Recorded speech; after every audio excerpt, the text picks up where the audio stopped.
Hello. तो आज हम पढ़ेंगे gaseous state plus liquid state, इसको कंबाइंडली हम स्टेट ऑफ मैटर बोलते हैं लेवल स्टैंड के लिए फॉर लेवल स्टैंड। नेक्स्ट चलते हैं।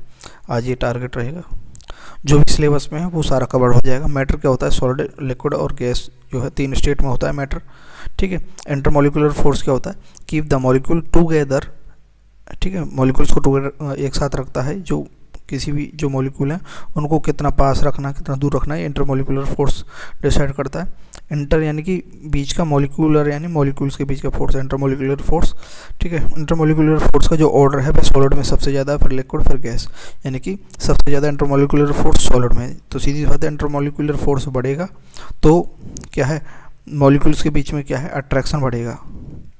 अट्रैक्शन बिटवीन मॉलिक्यूल बढ़ेगा। ठीक है। दूसरा है थर्मल एनर्जी। थर्मल एनर्जी का keep the molecules apart, molecules को दूर दूर रखेगा। तो ये दो हैं, इन दोनों के बेस पर ही हम डिसाइड कर पाते हैं कि कौन लिक्विड है, कौन सॉलिड है, कौन लिक्विड है, कौन गैस है। थर्मल एनर्जी क्या है, it is the energy due to the motion of the constituent particle.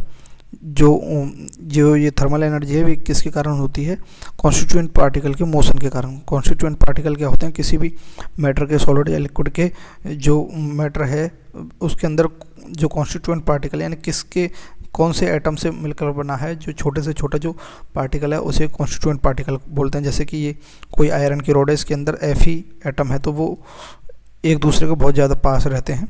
और जैसे कोई भी गैस है, गैस के जो मॉलिक्यूल हैं दूर रहते हैं, जैसे H2 गैस है, तो ये मॉलिक्यूल जो है मोशन करते रहते हैं आपस में। उस कारण से क्या है, थर्मल एनर्जी बढ़ जाती है। तो थर्मल एनर्जी बढ़ेगी तो क्या होगा, जो है जो मॉलिक्यूल्स के बीच का जो अट्रैक्शन या फिर दूरी है वह बढ़ेगी, थर्मल एनर्जी बढ़ेगी। तो ठीक है, दूर हो जाएंगे अपार्ट। ठीक है। और ये ऑर्डर है थर्मल एनर्जी का, सबसे ज़्यादा थर्मल एनर्जी गैस में, फिर लिक्विड में, फिर गैस सॉलिड में होती है, ये लिखा हुआ है। नेक्स्ट चलते हैं।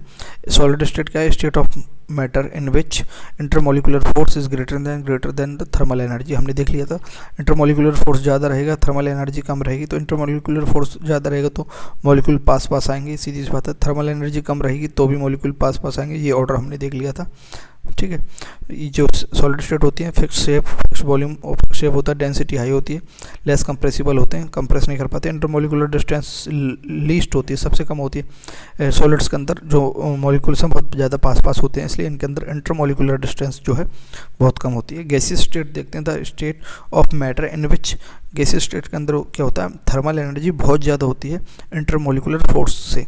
गैसियस स्टेट में, गैसियस स्टेट की जो वॉल्यूम है इनडेफिनेट होता है, और जो शेप है वह भी इनडेफिनेट होता है। क्यों होता है, क्योंकि जो गैस है, गैस को हम जिस कंटेनर में भरेंगे, जैसे ये कंटेनर जो है एक रूम हो सकता है, तो रूम में भी आ जाएगी 1 kg गैस, 1 लीटर गैस, और एक बोतल के अंदर भी जो 1 kg गैस आ जाएगी। तो ये जो गैस जो है इनडेफिनेट वॉल्यूम है कि कितना वॉल्यूम है इसका। दूसरा, इसका शेप भी इनडेफिनेट है, जिस शेप की कंटेनर में रखेंगे वही शेप गैस की हो जाएगी। और इसकी जो डेंसिटी होती है बहुत लो होती है। ठीक है, क्योंकि मास तो क्या है, कांस्टेंट रहेगा, लेकिन वॉल्यूम कांस्टेंट नहीं है। फिर भी वॉल्यूम जो है अगर हम बहुत ज़्यादा बढ़ा देंगे किसी भी एक कंटेनर में, तो डेंसिटी और ज़्यादा कम हो जाएगी। ठीक है। मोर कंप्रेसिबल होती है, बहुत ज़्यादा कंप्रेस हो सकती है। इंटरमोलिकुलर डिस्टेंस सबसे ज़्यादा होती है इनके बीच में, मॉलिक्यूल्स के बीच में जो गैस होते हैं उनके मॉलिक्यूल्स के बीच की डिस्टेंस बहुत ज़्यादा होती है। इंटरमोलिकुलर डिस्टेंस क्या होती है, intermolecular distance is inversely proportional to intermolecular force और directly proportional to thermal energy. ये जो है याद रखना है, ये वाला। ठीक है। नेक्स्ट चलते हैं। गैसियस स्टेट क्या है, number of moles of x. अगर हमें पहले ये फर्स्ट पॉइंट क्या है कि हमें किसी भी गैस के अगर मोल निकालने हैं, वैसे मोल कॉन्सेप्ट में और देख लेंगे, हम सॉल्यूशन पढ़ेंगे तब मोल कॉन्सेप्ट देख लेंगे थोड़ी। ठीक है। तो क्या है, weight upon given weight upon, ये गिवन वेट होता है, ये मोलिकुलर वेट होता है। जैसे थोड़ा सा बता देता हूँ, जैसे किसी भी गैस के आपको वेट दिया कि हाइड्रोजन जो है किसी कंटेनर के अंदर 10 ग्राम है, तो उसका बताऊँ उसके कितने मोल ऑफ हाइड्रोजन उस कंटेनर में है। तो ये क्या गिवन वेट है, ये वेट दिया है। तो मोलिकुलर वेट हाइड्रोजन का कितना होगा, 2 ग्राम होगा। ठीक है। तो क्या होगा, मोल्स क्या हो गए, n इज इक्वल टू क्या होगा, given weight upon molecular weight तो कितना आ जाएगा 5 मोल्स आ जाएंगे। इसी प्रकार से नंबर ऑफ पार्टिकल्स दे दिए, मान लेते हैं हाइड्रोजन गैस के जो हैं 10⁻23 या फिर 6.022 इंटू 10 कितने हैं 46 जो है नंबर ऑफ पार्टिकल्स हैं H2 गैस के किसी कंटेनर के अंदर, तो इसके नंबर ऑफ मोल्स कितने होंगे। तो नंबर ऑफ मोल्स के लिए नंबर ऑफ पार्टिकल दे रखे हैं, ये गिवन है, अपॉन Na मतलब अवोगाड्रो नंबर। अवोगाड्रो नंबर क्या होता है 6.22 इंटू 10⁻23। तो इससे हम काटेंगे तो 2 बार कट जाएगा, तो 2 मोल हो जाएंगे। इसी प्रकार से गिवन वॉल्यूम अपन मोलर वॉल्यूम, किसी भी गैस का गिवन वॉल्यूम कितना वॉल्यूम दे रखा है, मोलर वॉल्यूम 22.4 होता है 1 atm पर, ठीक है। टेम्परेचर क्या होगा, टेम्परेचर वगैरह देख लेते हैं, वो हमेशा केल्विन में यूज किया जाता है। टेम्परेचर को अगर हम डिग्री सेंटीग्रेड में देते हैं तो उसको केल्विन में कन्वर्ट करने के लिए डिग्री सेंटीग्रेड में 273 जोड़ देते हैं। मान लेते हैं हमको दिया है कि 27 डिग्री सेंटीग्रेड, तो इसमें कितना केल्विन होगा उसको निकालने के लिए 27 + 273, तो ये कितना हो जाएगा 300 केल्विन। तो इस प्रकार से हम निकाल सकते हैं केल्विन में। नेक्स्ट देखते हैं वॉल्यूम। वॉल्यूम की ऐसा यूनिट मीटर क्यूब होती है। 1 लीटर में एक ऐसा यूनिट वॉल्यूम की क्या होती है, मीटर क्यूब होती है, ये बात याद रखनी है। 1 लीटर के अंदर क्या होता है 10⁻³ सेंटीमीटर क्यूब होता है, या फिर 10⁻³ मीटर क्यूब होता है, या फिर 1 डेसीमीटर क्यूब होता है। ये जो है वॉल्यूम वॉल्यूम की यूनिट तो मीटर क्यूब होती है, और 1 लीटर में ये यूनिट इक्वल में होती है, ठीक है। नेक्स्ट देखते हैं प्रेशर की ऐसा यूनिट पास्कल या न्यूटन मीटर स्क्वायर होती है, ठीक है। प्रेशर क्या होता है फोर्स अपॉन एरिया होता है, तो फोर्स की यूनिट क्या है न्यूटन, एरिया मतलब मीटर स्क्वायर होती है, या फिर पास्कल होती है। और 1 atm = क्या होता है 1.013 बार होता है, और 1 atm = 1.013 बार, या फिर 760 mm ऑफ Hg होता है, या 760 टॉर भी होता है, ये याद रखना। 760 mm ऑफ Hg मतलब 760 मिलीमीटर तक जो है Hg जो है पारा जो है चढ़ता है उसमें ट्यूब के अंदर, ठीक है। ये उससे एक्सपेरिमेंट से किया गया था, मतलब 1 atm प्रेशर पर जो पारा है जो Hg मरकरी जो है वो कितने सेंटीमीटर तक जाता है, तो 76 सेंटीमीटर तक ऊपर जाता है उस नली के अंदर, ठीक है। वो समझने वाली बात नहीं, बस ये याद रखने वाली बात है, ये याद रखना है, ये आगे काम आएगा। नेक्स्ट डेंसिटी क्या होता है मास अपॉन वॉल्यूम। ऐसे यूनिट kg पर मीटर क्यूब होती है, और 1 ग्राम पर सेंटीमीटर को हम 10⁶ kg पर मीटर क्यूब भी लिख सकते हैं, ठीक है। और ये कैसे आता है एक बार ऐसे ही बता देता हूँ, वैसे देखने की ज़रूरत नहीं है। 10⁻³ kg पर मीटर क्यूब जो है ये इसकी इक्वल क्यों है, देखो इसको अगर ड्राइव करेंगे हर फार्मूला ऐसे ही हो जाएगा, है ना, ठीक है। अब देखो 10⁻³ kg को ग्राम में बदलेंगे तो 1000 ग्राम अपॉन मीटर क्यूब है, यहाँ मीटर क्यूब है तो 1 मीटर में 100 सेंटीमीटर होते हैं, 100 सेंटीमीटर लिख दिया, ऊपर क्यूब है ही। तो अब देखो यहाँ 10⁻³ क्या हो गया 10⁻6 ग्राम अपॉन यहाँ क्या हो गया 10⁻6 सेंटीमीटर क्यूब, ये कैंसिल हो गया, तो क्या है ग्राम पर सेंटीमीटर क्यूब आता है। तो ये याद रखने वाली बात नहीं, समझने वाली बात नहीं है इतने ज़्यादा, मतलब ये तो बेसिक है, तो इसलिए मैं जल्दी करवा रहा हूँ, ठीक है, जो बेसिक चीज़ है, ठीक है, समझने वाली होगी, हम आगे देख लेंगे, ठीक है। दूसरी बात, मुझे क्या PPT बनाने में ज़्यादा दिक्कत होती है, ज़्यादा टाइम लगता है, इस कारण से मैंने PW की ही डाउनलोड करके आपको समझाने का प्रयास किया है, ठीक है। इससे अन्यथा न लें, बस पढ़ना है तो अच्छी बात है, पढ़ना कैसे पढ़ें, और क्योंकि फिजिकल की इसलिए लिए मैंने ताकि, और बाकी तो मैं खुद से ही तैयार करता हूँ, खुद ही आप देख सकते हैं, पिछली सारी जो है मैंने खुद नहीं बनाई है, बस ये 2-3 चैप्टर की मैंने ली है, क्योंकि ये बड़े हैं थोड़े से, एक्सप्लेन ज़्यादा है इसमें, तो मैं लिखने में बहुत ज़्यादा टाइम लगेगा, इस कारण से ऐसे मैंने PPT उठा करके बना दी है। आपको अगर मन करे समझ में आ रहा है तो देख सकते हैं, नहीं तो कोई दिक्कत नहीं। गैसियस लॉ देखेंगे, गैसियस लॉ क्या होते हैं, ठीक है, जितने भी बॉयल्स का लॉ होगा, है ना, चार्लीज लॉ होगा, एवोगाड्रोस होगा, वो सारे देखेंगे। बॉयल्स लॉ क्या है बॉयल्स लॉ क्या, ये बात याद रखना, बॉयल्स मतलब बॉयल होना, मतलब गर्म होना टेम्परेचर, तो यहाँ पर टेम्परेचर जो है वह कांस्टेंट रहेगा। बॉयल से ये याद रखना बस, ये आगे आएगा। Eight constant temperature pressure of the fixed amount of gas, ठीक है। फिक्स्ड अमाउंट ऑफ गैस का मतलब है नंबर ऑफ मोल्स जो है गैस के वो फिक्स रहेंगे। वेरीज इनवर्सली विद वॉल्यूम, यानी कि सीधी सी बात है, इसको हम ऐसे लिख सकते हैं, मैथमेटिकल फॉर्म में ही याद रखना है बॉयल्स लॉ कि एट कांस्टेंट टेम्परेचर एंड जो है amount of gas, fix amount का मतलब नंबर ऑफ मोल, तो यहाँ पर कांस्टेंट क्या टेम्परेचर एंड मोल है। Pressure is inversely proportional to volume, मतलब सीधी सी बात है, अगर वॉल्यूम बढ़ाएंगे तो क्या प्रेशर कम होगा, ये याद रखना, और वॉल्यूम कम करेंगे तो प्रेशर बढ़ेगा, ये बात याद रखनी है। तो अगर हम इसमें इसको इनवर्स जो प्रोपोर्शनल को हटाएंगे, इक्वल में जाएंगे तो एक कांस्टेंट आएगा, तो P इज इक्वल टू क्या आ जाएगा, K अपॉन B आ जाएगा। P is equal to K upon B आ जाएगा, और P भी इक्वल टू K कांस्टेंट के इक्वल हो जाएगा। P भी इक्वल टू इस B को इधर लाएंगे, P भी इक्वल टू K हो जाएगा, K कांस्टेंट, एक कांस्टेंट वैल्यू आ जाएगी अगर P और B को हम मल्टीप्लाई करेंगे तो किसी भी कंटेनर के अंदर कोई गैस है, उस टाइम उसका प्रेशर P1 है, मान लेते हैं, ये हाइड्रोजन गैस है, कोई सी भी गैस ले सकते हैं। इस कंटेनर, ये कंटेनर फर्स्ट है, ये कंटेनर सेकंड है। इस कंटेनर के अंदर जो प्रेशर है P1 है और वॉल्यूम है B1 है, और जैसे हम इस गैस को इस कंटेनर में ट्रांसफ़र करेंगे तो उसका प्रेशर जो ये बड़ा कंटेनर है, लार्ज है, बना हुआ भी है, तो P2 और वॉल्यूम B2 हो जाएगा। तो इन दोनों का जो, क्योंकि लेकिन अमाउंट ऑफ गैस तो वही है ना, बस हमने ट्रांसफ़र करी है, तो अमाउंट ऑफ गैस तो सेम है, तो उस कंडीशन में क्या है, और इसका जो टेम्परेचर जो है वह भी हमने कांस्टेंट रख रखा है, तो ये बनेगा P1 V1 भी K के इक्वल आएगा, और P2 B2 भी क्या आएगा, K के इक्वल आएगा, कांस्टेंट के इक्वल आएगा। तो इस कारण से P1 B1 equal to P2 B2 हो जाता है, और ये बॉयल्स लॉ है, ये हमें याद रखना है, बॉयल्स लॉ है बस।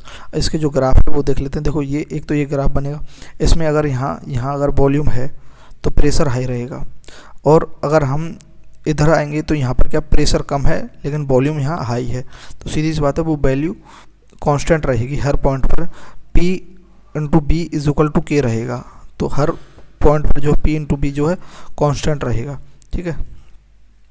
दूसरा P और 1/B में रेशो, P और 1/B, P और 1/B में देखें तो P बढ़ेगा तो 1/B भी बढ़ेगा, मतलब इस पूरी की 1/B की वैल्यू बढ़ेगी, तो ये क्या है, स्ट्रेट लाइन ग्राफ बन जाएगा।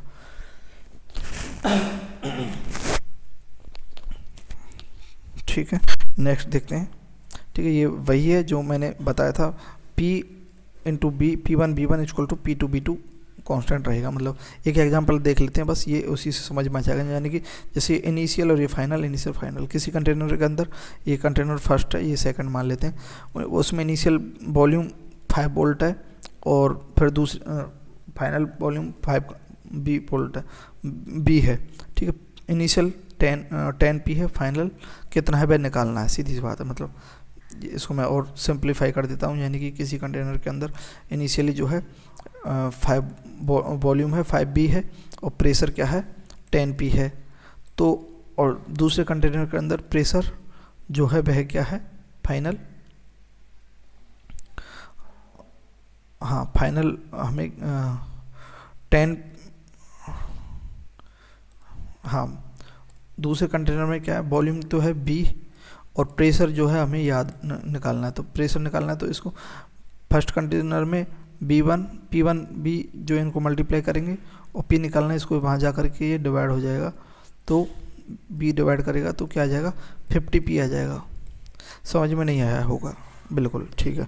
इधर दोबारा से इजीली वे में देख लेते हैं। जैसे P इनिशियल प्रेशर है, 2P फाइनल है, B4B जो है इनिशियल है, तो हमें फाइनल प्रेशर फाइनल वॉल्यूम निकालना है, तो P1 ये P1 है, ये P2 है, P1 B1 क्या है 4 वोल्ट इज इक्वल टू होगा P2 B2, P2 मतलब final, 2B 2P final B तो हमें निकालना है, B डैश कर देते हैं, तो B डैश निकालने के लिए ये 2P जो है इसमें डिवीज़न में जाएगा, तो यहाँ 2P हो जाएगा, P से P यहाँ कैंसिल हो जाएगा, 2 2 जा 4 हो जाएगा, तो 2B आ जाएगा फाइनल वॉल्यूम। तो ये जो है इनका जो रेशो है जो कांस्टेंट रहेगा, इनका जो मल्टीप्लिकेशन है दोनों कांस्टेंट रहेगा। जैसे PV जो है, PV हमेशा क्या रहेगा कांस्टेंट रहेगा, प्रेशर हो इधर या वॉल्यूम हो कुछ भी हो, वह हमेशा PV कांस्टेंट रहेगा, ठीक है। PV इक्वल टू कांस्टेंट है, इसको अगर हम लॉग निकालें लॉग P प्लस, क्योंकि मल्टीप्लाई में log log p into B जो होता है इसको हम कैसे लिख सकते हैं, log p plus log b लिख सकते हैं ना, ठीक है। और ये log k है ये, तो log p बराबर हमने किसके बीच में निकालना, p और b के बीच में निकालना है ग्राफ, तो p इधर ले लेंगे और उधर b ले लेंगे, तो log p is equal to क्या हो जाएगा, log k minus log b, तो माइनस में आ रहा है तो स्लोप इसका नेगेटिव होगा, नेगेटिव जाएगा। और log k क्या है, ये कांस्टेंट है c है, तो ये c कांस्टेंट, यानी इस c कांस्टेंट के बाद log p की वैल्यू नीचे जा रही है, स्लोप जो है नेगेटिव है, ठीक है। ये ग्राफ में आप समझना होगा। अभी ये बस ये याद रख लो, ये ग्राफ ऐसे बनेगा, log p और log b का नेगेटिव, ठीक है। ये वही बात है, बस ये याद रखनी है, ये याद रखना है। dp upon dv constant temperature पर माइनस p अपॉन b होता है, minus k upon B square minus P square upon k होता है, ठीक है। Another form of Boyle's law क्या होता है कि अगर हम क्या करते हैं, टेम्परेचर और नंबर ऑफ मोल्स कांस्टेंट है तो p equal to k upon B होता है, ये तो हमने देख लिया। लेकिन k अब अगर हम इस वॉल्यूम को किस में कन्वर्ट करते हैं, डेंसिटी की फॉर्म में कन्वर्ट कर दें, तो कैसे, density is equal to the mass upon volume, तो वॉल्यूम इज इक्वल टू क्या हो जाएगा, मास अपॉन डेंसिटी, तो यहाँ वॉल्यूम की जगह क्या लिखेंगे, मास अपॉन डेंसिटी, तो डी ऊपर चला जाएगा, ठीक है, समझिए। देखो जैसे कि ये ऊपर क्या लिखा हुआ है, यहाँ मैं समझा देता हूँ, P इज इक्वल टू के अपॉन बी है, B इज इक्वल टू क्या है, मास अपॉन डेंसिटी, तो P इज इक्वल टू के, B की जगह क्या लिखेंगे, मास अपॉन डेंसिटी, या नीचे लिखेंगे तो ऊपर आ जाएगा तो D, ठीक है। तो ये आ जाएगा, तो इसमें जो ये है K अपॉन M जो है इसकी वैल्यू हम एक, ये कांस्टेंट है, ये K तो कांस्टेंट है और मास भी कांस्टेंट रहेगा, डेंसिटी चेंज होगी, तो P is equal to K upon M को क्या है, K dash constant into D। तो इससे क्या हुआ कि प्रेशर जो है डायरेक्टली प्रोपोर्शनल होगा डेंसिटी के, यानी कि डेंसिटी किसी भी चीज़ की बढ़ेगी, ठीक है, तो प्रेशर बढ़ेगा, सीधी सी बात है, या फिर प्रेशर बढ़ेगा तो डेंसिटी बढ़ेगी, ठीक है। प्रेशर और डेंसिटी के बीच में जो स्लोप है पे सीधा आएगा, ठीक है, ये है। और P by density, P upon D का जो है कांस्टेंट रहेगा, P अपॉन डी हमेशा कांस्टेंट रहेगा, क्योंकि यहाँ से देखो P इजकल के डैश अपॉन डी है, तो D को इधर नहीं चले जाएंगे तो K डैश क्या constant, P upon D constant है, तो ये ग्राफ ऐसा बनेगा। नेक्स्ट चलते हैं, ये क्वेश्चंस जो हम बाद में करेंगे, बेसिक क्वेश्चंस जो हैं सरल ही हैं, करने में कोई दिक्कत नहीं है, थोड़े से ये तो बाद में ही करेंगे इनको सबको, पहले जो अपना बेसिक वो है वो कंप्लीट कर लेते हैं। चार्लीज लॉ क्या होता है, चार्लीज ये याद रखना है, इसमें क्या है, प्रेशर कांस्टेंट रहेगा, प्रेशर और नंबर ऑफ मोल्स तो है ही गैस के, ये कांस्टेंट रहेगा प्रेशर, तो volume of fixed amount of gas at constant pressure varies directly with temperature in absolute scale या केल्विन स्केल में रहेगा, ठीक है। तो ये रहा, ये मैथमेटिकल फॉर्म है किसका, चार्लीज लॉ। इसमें क्या प्रेशर और नंबर ऑफ मोल्स कांस्टेंट है, उस पर वॉल्यूम क्या डायरेक्टली प्रोपोर्शनल क्या टेम्परेचर के, यानी कि टेम्परेचर बढ़ाएंगे तो वॉल्यूम भी बढ़ेगा, सीधी सी बात है। और यहाँ पर हम ये समझने के लिए क्या एक्सपेंडेबल क्या लेंगे, ये कंटेनर है, ये कंटेनर क्या है, एक्सपेंडेबल है, एक्सपेंड कर सकता है, एक गुब्बारा समझ ली। तो अब जैसे ऐसा गुब्बारा जो फटता ना हो, या फिर एक कंटेनर है, इसमें कोई एन मोल गैस जो है वह है, और ये आउटर सरफेस में यानी कि 1 atm जो है इस पर प्रेशर लगा हुआ है, कांस्टेंट है प्रेशर, और एन नंबर ऑफ मोल्स इसके अंदर गैस H2 गैस भरी हुई है, या कोई भी गैस भरी हुई, या हीलियम गैस भरी हुई है, हीलियम लेंगे गैस H2, तो यहाँ पर फ्लेमेबल गैस होती है, जल जाएगी, तो हीलियम लेंगे, यहाँ पर इनफ्लेमेबल गैस होती है, हीलियम P ब्लॉक में देखा था। टेम्परेचर बढ़ाएंगे तो इसके बीच की जो थर्मल एनर्जी है वह बढ़ेगी, थर्मल एनर्जी बढ़ेगी तो उनके बीच की जो डिस्टेंस है, मॉलिक्यूल्स के बीच की डिस्टेंस बढ़ेगी, मॉलिक्यूल के डिस्टेंस की बीच की डिस्टेंस बढ़ेगी, तो इसका जो क्या है वॉल्यूम बढ़ेगा, सीधी सी बात, बस वॉल्यूम बढ़ेगा तो ये कंटेनर एक्सपेंड हो जाएगा, ठीक है। ये बात याद रखनी है, प्रेशर कांस्टेंट है और नंबर ऑफ मोल्स कांस्टेंट है, तो टेम्परेचर बढ़ाने पर वॉल्यूम बढ़ेगा, वॉल्यूम इक्वल टू क्या हो जाएगा फिर के कांस्टेंट है, तो के कांस्टेंट इज इक्वल टू क्या होगा, बी अपॉन टी, तो बी अपॉन टी की वैल्यू क्या रहेगी, कांस्टेंट रहेगी, बी अपॉन टी क्या रहेगा, कांस्टेंट रहेगा हमेशा किसी भी कंटेनर में ट्रांसफ़र करने पर। और बी और टी के बीच का जो है स्ट्रेट ग्राफ बनेगा, बी और टी के, बी बढ़ेगा टी बढ़ेगा तो बी बढ़ेगा, तो ये स्ट्रेट रहेगा। तो इससे क्या फॉर्मूला आया चार्लीज लॉ से, B1 upon T1 equal to B2 upon T2 is equal to constant रहेगा। ये हमें चार्लीज लॉ से आया, ठीक है। तो यहाँ पर हम लिख देते हैं, किधर, यहाँ लिख देते हैं। बॉयल्स लॉ क्या था, P1 B1 is equal to P2 B2 is equal to K, और ये क्या है, चार्लीज लॉ है। इसमें क्या, B1 upon T1 is equal to B2 upon T2 is equal to K। Next देखते हैं।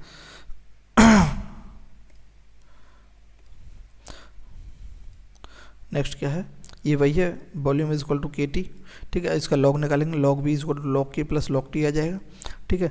और हमें बी और टी के बीच में ग्राफ है तो लॉग बी और लॉग टी आएगा, और के कांस्टेंट सी है। सी क्या है, क्योंकि ये किसकी फॉर्म है, y is equal to x plus c की फॉर्म है ना, फॉर्म में है y is equal to x, ये एक्स एक्स प्लस सी, ये सी हो गया। तो सी, ये ग्राफ पढ़ेंगे ना हम, फिजिक्स में देख लेंगे ग्राफ, उसमें समझ जाएंगे। तो स्लोप कैसा जाएगा, ऐसे क्योंकि स्लोप क्या पॉजिटिव है तो इस प्रकार से बढ़ेगा ये। अगर इसको डिफरेंशिएट करते हैं, डीवी करते हैं, डीवी इक्वल टू के डी टी होगा।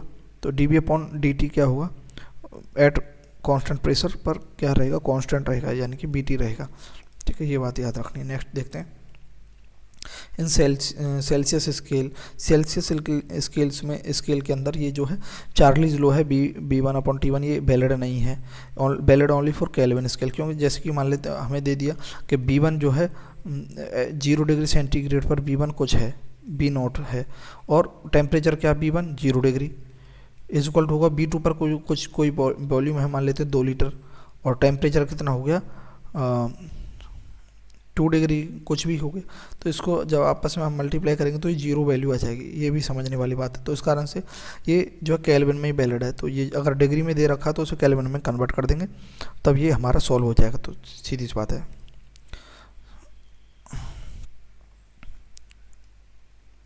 क्वेश्चन बाद में देखेंगे हम। हाँ, अब आता है गे-लुसैक लॉ।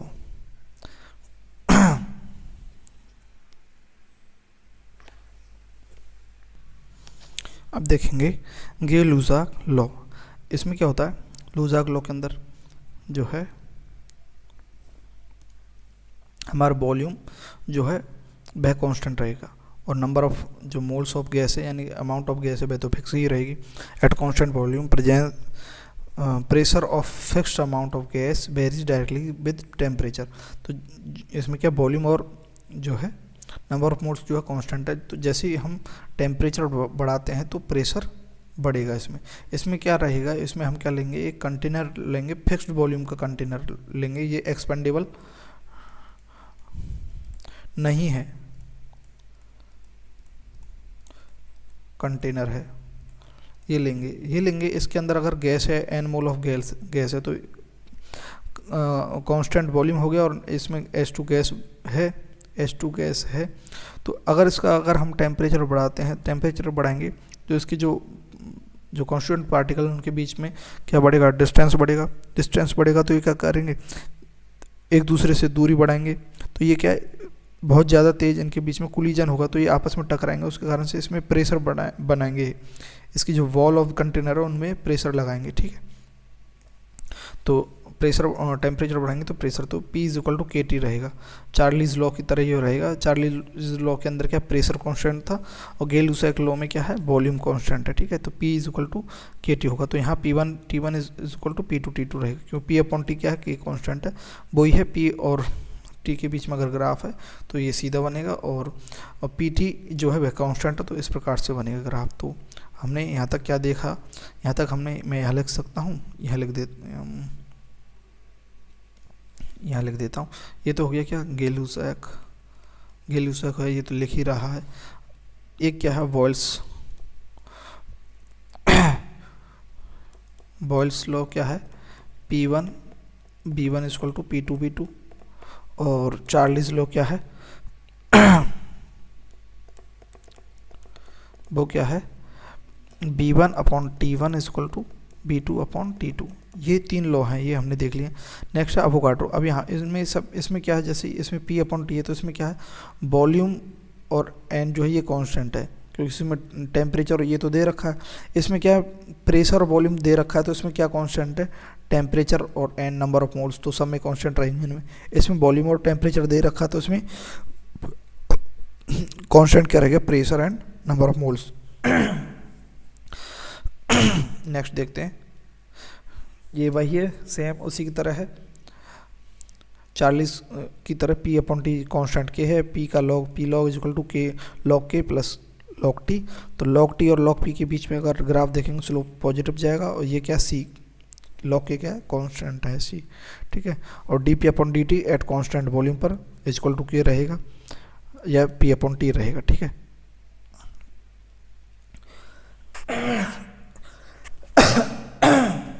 ये क्या है, डिग्री सेंटीग्रेड को हम केल्विन में कन्वर्ट कर सकते हैं, वो हमने देख लिया था, ठीक है। नेक्स्ट देखते हैं अवोगाड्रोस लॉ। अवोगाड्रोस लॉ क्या है, इसमें क्या है, इसमें क्या है, कांस्टेंट टेम्परेचर रहेगा, कांस्टेंट प्रेशर रहेगा, प्रेशर और टेम्परेचर कांस्टेंट है अवोगाड्रोस के अंदर, लेकिन equal volume of gases have equal number of molecules, यानी कि इसमें नंबर ऑफ मॉलिक्यूल्स बढ़ाएंगे तो सीधी सी बात है वॉल्यूम तो बढ़ेगा।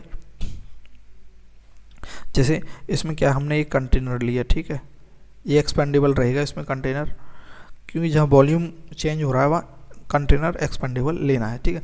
अब इसमें क्या टेम्परेचर कांस्टेंट है और क्या कांस्टेंट है, प्रेशर कांस्टेंट है, यानी कि प्रेशर 1 atm प्रेशर पर मान लेते हैं, ठीक है। प्रेशर कांस्टेंट है और टेम्परेचर क्या है, रूम टेम्परेचर है। तो अब जैसे इसके अंदर नंबर ऑफ मोल्स हैं उतनी क्या है वॉल्यूम है, अगर नंबर ऑफ मोल्स बढ़ाएंगे तो ये इसका वॉल्यूम भी बढ़ेगा, ये एक्सपेंड करने लगेगा, ठीक है। तो ये क्या है अवोगाड्रोस लॉ बोलता है B is directly proportional to N, number of mole बढ़ाएंगे तो वॉल्यूम बढ़ेगा। Volume of 1 mole of gas at 273 kelvin and 1 atm 22.4 litre. तो ये फिक्स होता है कि अगर हम लेते हैं कोई कंटेनर लेते हैं, ठीक है, इस ये एक्सपेंडेबल कंटेनर है, ठीक है, एक्सपेंडेबल, ठीक है। और हमने यहाँ टेम्परेचर जो रखा 273 केल्विन रखा, 273 केल्विन मतलब 0 डिग्री सेंटीग्रेड है ना, और 1 atm जो है प्रेशर रखा हमने, तब इसके अंदर जो वॉल्यूम जो आएगा गैस का और नंबर ऑफ मोल्स, या फिर इसके अंदर जो वॉल्यूम आएगा गैस का एक फिक्स्ड अमाउंट में, अगर नंबर ऑफ मोल्स लेंगे तो 22.4 लीटर आएगा। कितने, 1 मोल गैस के लिए, 1 मोल गैस के लिए, 1 मोल गैस लिए हमने, वो इस कंटेनर के अंदर डाली और ये टेम्परेचर और ये प्रेशर रखा, तो इसके अंदर जो ये तो एक्सपेंडेबल है, तो ये कंटेनर एक्सपेंड होकर 22.4 लीटर पर आकर रुक गया। तो हमने ये माप लिया कि इसका जो है 1 मोल गैस का जो है वॉल्यूम कितना है, 22.4 लीटर होता है, कब 273 kelvin temperature and 1 atm pressure पर। अगर volume of 1 mole gas at 273 kelvin और 1 बार क्या है, ये स्टैंडर्ड प्रेशर है, उस पर 22.7 लीटर रहेगा, ठीक है। ये बात याद रखनी है, थोड़ा सा बढ़ जाएगा। नेक्स्ट देखते हैं, ये चारों को चारों लॉ है जो एक ही जो है यहाँ टेबल में है। बॉयल्स लॉ में क्या कांस्टेंट रहेगा, सीधी सी बात है, बॉयल्स मतलब बॉइलिंग होना, मतलब टेम्परेचर से रिलेटेड है, तो टेम्परेचर, और टेम्परेचर रिलेटेड, टेम्परेचर कांस्टेंट है तो वॉल्यूम और प्रेशर, तो वॉल्यूम बढ़ाएंगे तो प्रेशर तो क्या होगा, घटेगा, सीधी सी बात है, ठीक है। अगर किसी भी चीज़ का अगर हम वॉल्यूम बढ़ा देते, पहले गैस 1 kg गैस इसमें थी, उसके बाद हम इसी गैस को हम इसमें रख देंगे, क्योंकि नंबर ऑफ मोल्स तो सेम है, इसमें ट्रांसफ़र कर देंगे तो गैस जो है दूर दूर हो जाएगी, तो प्रेशर कम लगा पाएगी ना इसकी जो वॉल ऑफ कंटेनर है उस पर, तो सीधी सी बात है वॉल्यूम बढ़ाएंगे हम तो प्रेशर कम होगा, ठीक है। वो सारा का सारा जो हमने देख लिया, चार्लीज लॉ में प्रेशर कांस्टेंट रहेगा, गेल-लुसाक में वॉल्यूम कांस्टेंट रहेगा, और अवोगाड्रोस में टेम्परेचर और प्रेशर कांस्टेंट रहेगा, वॉल्यूम और मोल्स जो है चेंज होंगे, नंबर ऑफ मोल्स, 1 मोल अगर हम गैस लेंगे तो वॉल्यूम कितना होगा, 22.4 लीटर होगा। ये कंडीशन हमने पहले देख ली है, ये सारे इनके जो है ये बॉयल्स लॉ है, ये आइसोथर्मिक प्रोसेस है, क्यों, क्योंकि जो इसमें टेम्परेचर है, आइसो मतलब समान, सेम रहने वाला, सेम, थर्म मतलब टेम्परेचर सेम रहेगा, और बार मतलब वही प्रेशर, तो आइसो मतलब सेम, बार मतलब प्रेशर, सेम प्रेशर रहेगा गेल-लुसाक में, और कोर मतलब क्या होता है वॉल्यूम, तो इसमें वॉल्यूम सिमिलर रहेगा, सेम रहेगा, कांस्टेंट रहेगा, तो आइसोकोरिक या कोर, ठीक है, आइसोकोरिक। नेक्स्ट देखते हैं आइडियल गैस इक्वेशन क्या है। ये इक्वेशन हमें याद रखनी है और याद भी होगी। PV equal to NRT, where R equal to universal gas constant होता है, जो इसकी वैल्यू 8.13 जूल पर मोल पर केल्विन है। जूल पर मोल पर केल्विन है कब, जब हम प्रेशर को पास्कल या फिर न्यूटन मीटर में लेंगे और वॉल्यूम को मीटर क्यूब में लेंगे, तब हमें ये वाली यूनिट लेनी है। कब, जब हम प्रेशर को क्या न्यूटन मीटर और पास्कल में लेंगे, ठीक है, तब ये यूनिट लेनी है। और मीटर और वॉल्यूम को किस में लेंगे, मीटर क्यूब में। और अगर हम लीटर ATM मोल पर केल्विन में लेंगे, अधिकतर इसी को लेंगे क्योंकि लीटर पर ATM है, तो 0.0821। और अगर हम इसे अगर बार में लेंगे, लीटर बार मोल पर केल्विन में लेंगे, तो बार में लेने पर क्या है, प्रेशर अगर बार में लेंगे तो इसकी वैल्यू हो जाएगी 0.0831 हो जाएगी बस, ठीक है। ये बात याद रखनी है। यहाँ प्रेशर हम ATM में और वॉल्यूम लीटर में लेने पर ये वाली यूनिट रखनी है। और अगर हम CGS यूनिट में लेते हैं तो 2 कैलोरी पर मोल पर केल्विन जो है R की वैल्यू, ये वैल्यू याद रखनी है, हमें रटनी है, कुछ भी करना है। अब हम इसको अगर कंबाइंडली इस फॉर्मूले को देखें तो इसमें क्या है, कांस्टेंट क्या आ रहा है, जैसे P B और ये जो टेम्परेचर यही तो चेंज हो रहे हैं, ये इनको अगर हम इधर ले आएंगे तो क्या रह जाएगा, NR। नंबर ऑफ मोल्स ये कांस्टेंट रहते हैं और R जो है ये गैस कांस्टेंट है, तो ये किसके इक्वल आ जाएगा, एक कांस्टेंट NR के इक्वल। तो इससे क्या निकल के आ गया, P1 B1 upon T1 is equal to P2 B2 upon T2। ये कंबाइंड गैस इक्वेशन है, तो ये फॉर्मूला भी हमें याद रखना है, ठीक है। तो सीधी सी बात है, इसमें कुछ भी नंबर ऑफ मोल्स सेम है, ये P1 ये याद रखना है, इससे सारे क्वेश्चंस हो जाएंगे सॉल्व, ठीक है। हमने 2-3 जो है, एक तो ये सारे याद रखना है और यहीं पर मैं लिख देता हूँ क्या, कंबाइंड गैस इक्वेशन वो क्या, P1 B1 upon T1 is equal to P2 B2 upon T2, ये याद रखनी है, ठीक है। आइडियल गैस इक्वेशन हो गई, ये वही है PV इक्वल टू NRT। यहाँ वॉल्यूम को अगर इधर लेके जाएंगे इसके नीचे तो N अपॉन B क्या होता है, मोल अपॉन वॉल्यूम क्या होता है, कंसंट्रेशन C होता है। तो यहाँ P इक्वल टू CRT भी लिख सकते हैं, कंसंट्रेशन, और मोलरिटी भी बोल सकते हैं। प्रेशर अगर निकालना है और कंसंट्रेशन दे रखी है तो ये फॉर्मूला लग जाएगा। मेन तो यही है, इसी से हो जाएंगे सारे। और दूसरा PV इक्वल टू NRT है, वॉल्यूम को यहीं रखेंगे। अगर जो नंबर ऑफ मोल्स हैं वो क्या होते हैं, given weight upon molecular weight. तो गिवन वेट दे रखा, मोलिकुलर वेट दे रखा, तब भी इस फॉर्मूले से निकाल सकते हैं, W अपॉन M। और अगर हम इस M को इधर लेके जाएं और वॉल्यूम को इधर लेके आएँ तो वेट अपॉन वॉल्यूम क्या होता है, वेट क्या है, मास अपॉन वॉल्यूम क्या है, डेंसिटी होता है। तो PM is equal to DRT बन जाएगा, डेंसिटी। तो इससे क्या है, डेंसिटी ऑफ गैस जो है इक्वल टू हो जाएगी, ये इसको RT को हम नीचे लेके जाएंगे तो PM अपॉन RT रह जाएगी। और मास और ये गैस कांस्टेंट जो R है ये कांस्टेंट होते हैं, तो डेंसिटी किसके डायरेक्टली प्रोपोर्शनल हो जाएगी, प्रेशर के और इनवर्सली टेम्परेचर के। तो density maximum for any gas, pressure high रहेगा तो क्या डेंसिटी क्या रहेगी, हाई रहेगी, सीधी सी बात है। टेम्परेचर लो रहेगा तो डेंसिटी हाई रहेगी, क्योंकि इनवर्सली और डायरेक्टली में आ गया ना यहाँ से, क्योंकि density is directly proportional to pressure and inversely proportional to temperature, ये आ गया, ठीक है। Vapour density of any gas, vapour density क्या होती है, density of a gas at same temperature और सेम प्रेशर पर जो गैस की डेंसिटी है, ठीक है। और upon density of hydrogen gas at same temperature same pressure, hydrogen gas से उसको डिवाइड कर देते हैं तो क्या आती है, वेपर डेंसिटी आती है। तो vapour density equal to density of किसी भी गैस की density at constant temperature and pressure पर, ठीक है। और अपॉन हाइड्रोजन गैस की density upon constant temperature and pressure पर। तो इसको हम क्या लिख सकते हैं, M gas upon M of H2। क्योंकि क्यों लिख सकते हैं, क्योंकि सेम टेम्परेचर पर डेंसिटी क्या होती है, PM अपॉन RT, ठीक है, ये रहेगी। तो density is directly proportional molar mass आ जाएगी। क्यों, क्योंकि डेंसिटी इक्वल टू क्या होती है, मास अपॉन वॉल्यूम होता है।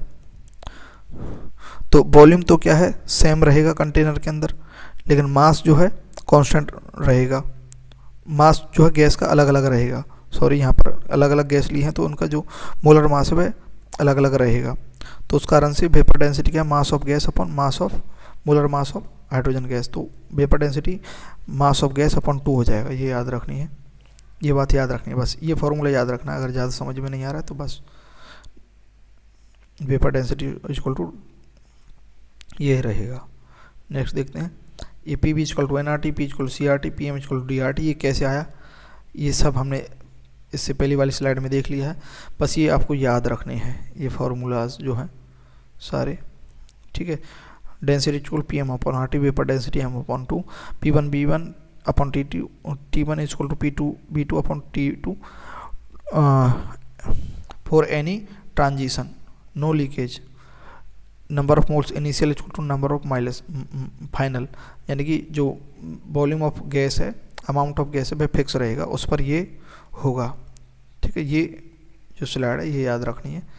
नेक्स्ट देखते हैं, application of ideal gas equation on the graph. Graph में आइडियल गैस की इक्वेशन देखते हैं। अगर ये ग्राफ दे रखा है और ये अलग अलग टेम्परेचर T1 T2 T3 दे रखे हैं, तो इसमें से कौन सा टेम्परेचर ज़्यादा होगा।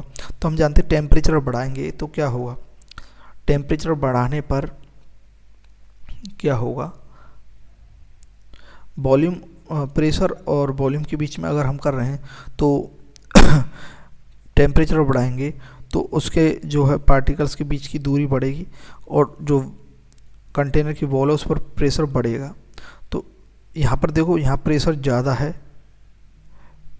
इस पॉइंट पर प्रेशर ज़्यादा है, यहाँ देखो, यहाँ प्रेशर और कम है, यहाँ प्रेशर और कम है। सेम फिक्स वॉल्यूम पर प्रेशर बढ़ रहा है, प्रेशर बढ़ रहा है तो टेम्परेचर भी बढ़ेगा।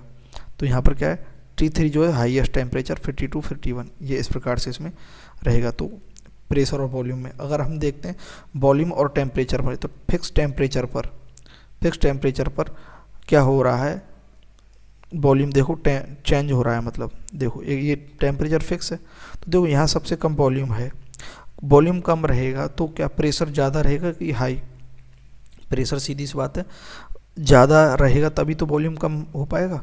जैसे कंटेनर है, इसके अंदर हाई प्रेशर करेंगे हम तो क्या रहेगा, इसके अंदर वॉल्यूम कम हो जाएगा।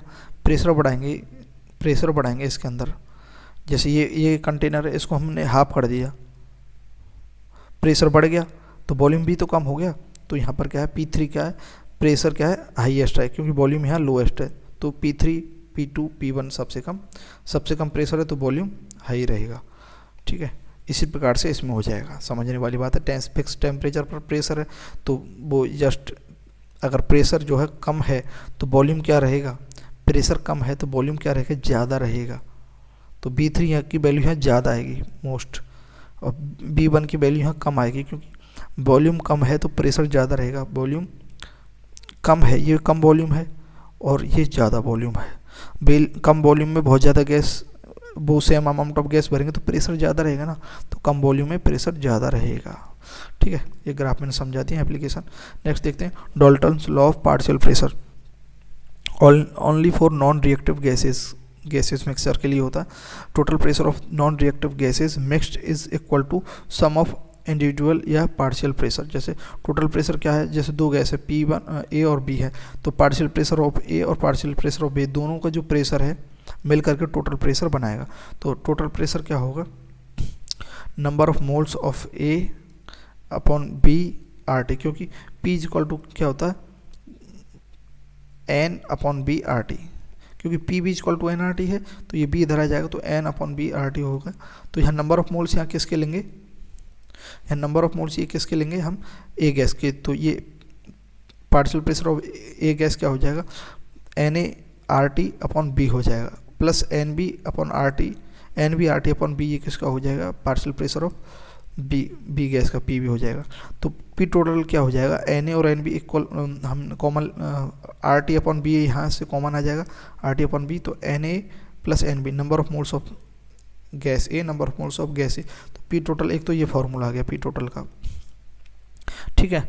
नेक्स्ट क्या है, दूसरा क्या है, पार्शियल प्रेशर को हम, ये फॉर्मूला आ गया P total equal to RT upon B और Na प्लस NB, ठीक है। या फिर हम ऐसे भी लिख सकते हैं P total equal to partial pressure of A plus partial pressure of B।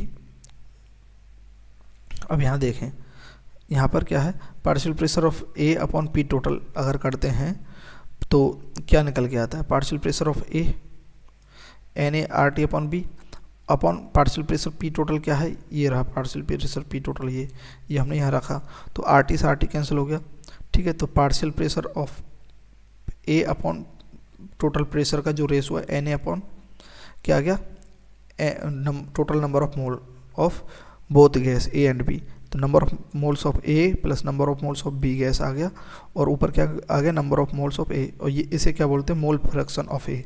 किसी भी गैस के किसी भी चीज़ की मोल फ्रैक्शन निकालना हो तो moles of gas A upon moles of total moles, वो क्या आ जाता है, मोल फ्रैक्शन। तो ये क्या, मोल फ्रैक्शन ऑफ ए, तो मोल फ्रैक्शन ऑफ ए आ गया P A upon P total. तो पी ए निकालना हमें तो पी ए इक्वल टू क्या हो जाएगा, मोल fraction of A into P total. तो दो फार्मूलेज हो गए, मेन तो ये है, ये रहा, और एक ये रहा, पी टोटल इक्वल टू ये कैसे आए वो हमने देख लिए, लेकिन फिर भी अभी याद नहीं है, समझ में नहीं आ रहा कि कैसे आए, तो बस ये याद रखना, P total equal to R T upon B N A plus N B. और यहाँ पर ये याद रखना है, ठीक है, P partial pressure of A क्या हुआ, का ए प्लस पी टोटल, उसी प्रकार से पार्शियल प्रेशर बी क्या होगा, mole fraction of B into P total रहेगा, ठीक है। ये जो है बॉक्स के अंदर ये सारे याद रख लो, पी ए इक्वल टू ये रहा, पी बी इक्वल टू ये, P total P plus B ये रहा, ये सारे यूज में आएंगे, याद रखने हैं। ग्राम्स लॉ ऑफ डिफ्यूजन क्या होता है, अब आते हैं ग्राम्स लॉ ऑफ डिफ्यूजन। ये सारे हैं हमारे लेवल सेक्शन के सिलेबस में है, उस कारण से हम पढ़ रहे हैं, उसी के हिसाब से पढ़ रहे हैं। गैस और गैस भी, ये दोनों गैस हैं अलग अलग कंटेनर में। जैसे हम इसको अलग से करते हैं, ये जो स्लिट लगा हुआ है, ये कोई भी एक रुकावट के लिए लगा हुआ है, इसको जैसे रिमूव करते हैं तो डिफ्यूज़न होगा, दोनों गैस आपस में डिफ्यूज हो जाएंगे, मिल जाएंगी, ठीक है। या फिर हम जैसे ये कोई बलून है या कुछ भी, इसमें हम जैसे छेद करेंगे तो इससे गैस बाहर निकलेगी, फ्यूजन, और बाहर गैस भी है उसके अंदर मिल जाएगी। तो रेट ऑफ डिफ्यूजन या fusion is measured in term of number of moles या फिर वॉल्यूम या डिस्टेंस ट्रेवल बाय गैस, इसके फॉर्म में हम डिफ्यूजन या फिर इफ्यूजन की रेट जो है मेजर करते हैं। जैसे रेट ऑफ डिफ्यूजन और effusion, number of moles of diffuse, कितने number of moles gas diffuse हुई है, अपॉन टाइम टेकन, कितना टाइम लिया है, वो है rate of diffusion N upon t, n number of moles पर। दूसरा है वॉल्यूम ऑफ गैस डिफ्यूज, कितने वॉल्यूम जो कितने लीटर गैस डिफ्यूज हुई है कितने टाइम में, तो ये भी उसी से रेट निकाल सकते हैं ग्राम्स लॉ के अनुसार। और rate of diffusion distance travel, यानी कि गैस ने यहाँ से कहाँ तक गैस फैली है, मतलब ये गैस फैल रही है तो कहाँ तक गैस फैली है और कितने टाइम में, तो ये भी क्या है, रेट ऑफ डिफ्यूजन या इफ्यूजन है, ठीक है। नेक्स्ट देखते हैं, ये सारा एक ही उसमें लिख दिया है बॉक्स के अंदर, rate of diffusion N upon T भी हो सकता है, equal to B upon T भी हो सकता है, equal to D upon T हो सकता है। ये क्या डिस्टेंस ट्रेवल है,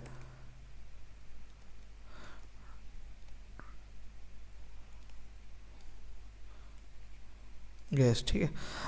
according two grams law, grams law के अकॉर्डिंग क्या है, eight constant temperature and pressure rate of diffusion या इफ्यूजन, ये हमने तो देख लिया कि क्या होता है, रेट क्या होता है, नंबर ऑफ मोल्स कितने टाइम में डिफ्यूज हो रही है, लेकिन एट कांस्टेंट टेम्परेचर और प्रेशर और टेम्परेचर कांस्टेंट है, ठीक है, किसी भी या रूम के अंदर या कहीं भी टेम्परेचर कांस्टेंट है, तो रेट ऑफ डिफ्यूजन या इफ्यूजन क्या रहेगी, inversely proportional to root of under root of density of gas. Gas की डेंसिटी ज़्यादा है तो वह क्या है, बहुत स्लो डिफ्यूज होगी, सीधी सी बात है। डेंसिटी ज़्यादा है तो धीरे से डिफ्यूज होगी, डेंसिटी कम है तो जल्दी से डिफ्यूज होगी।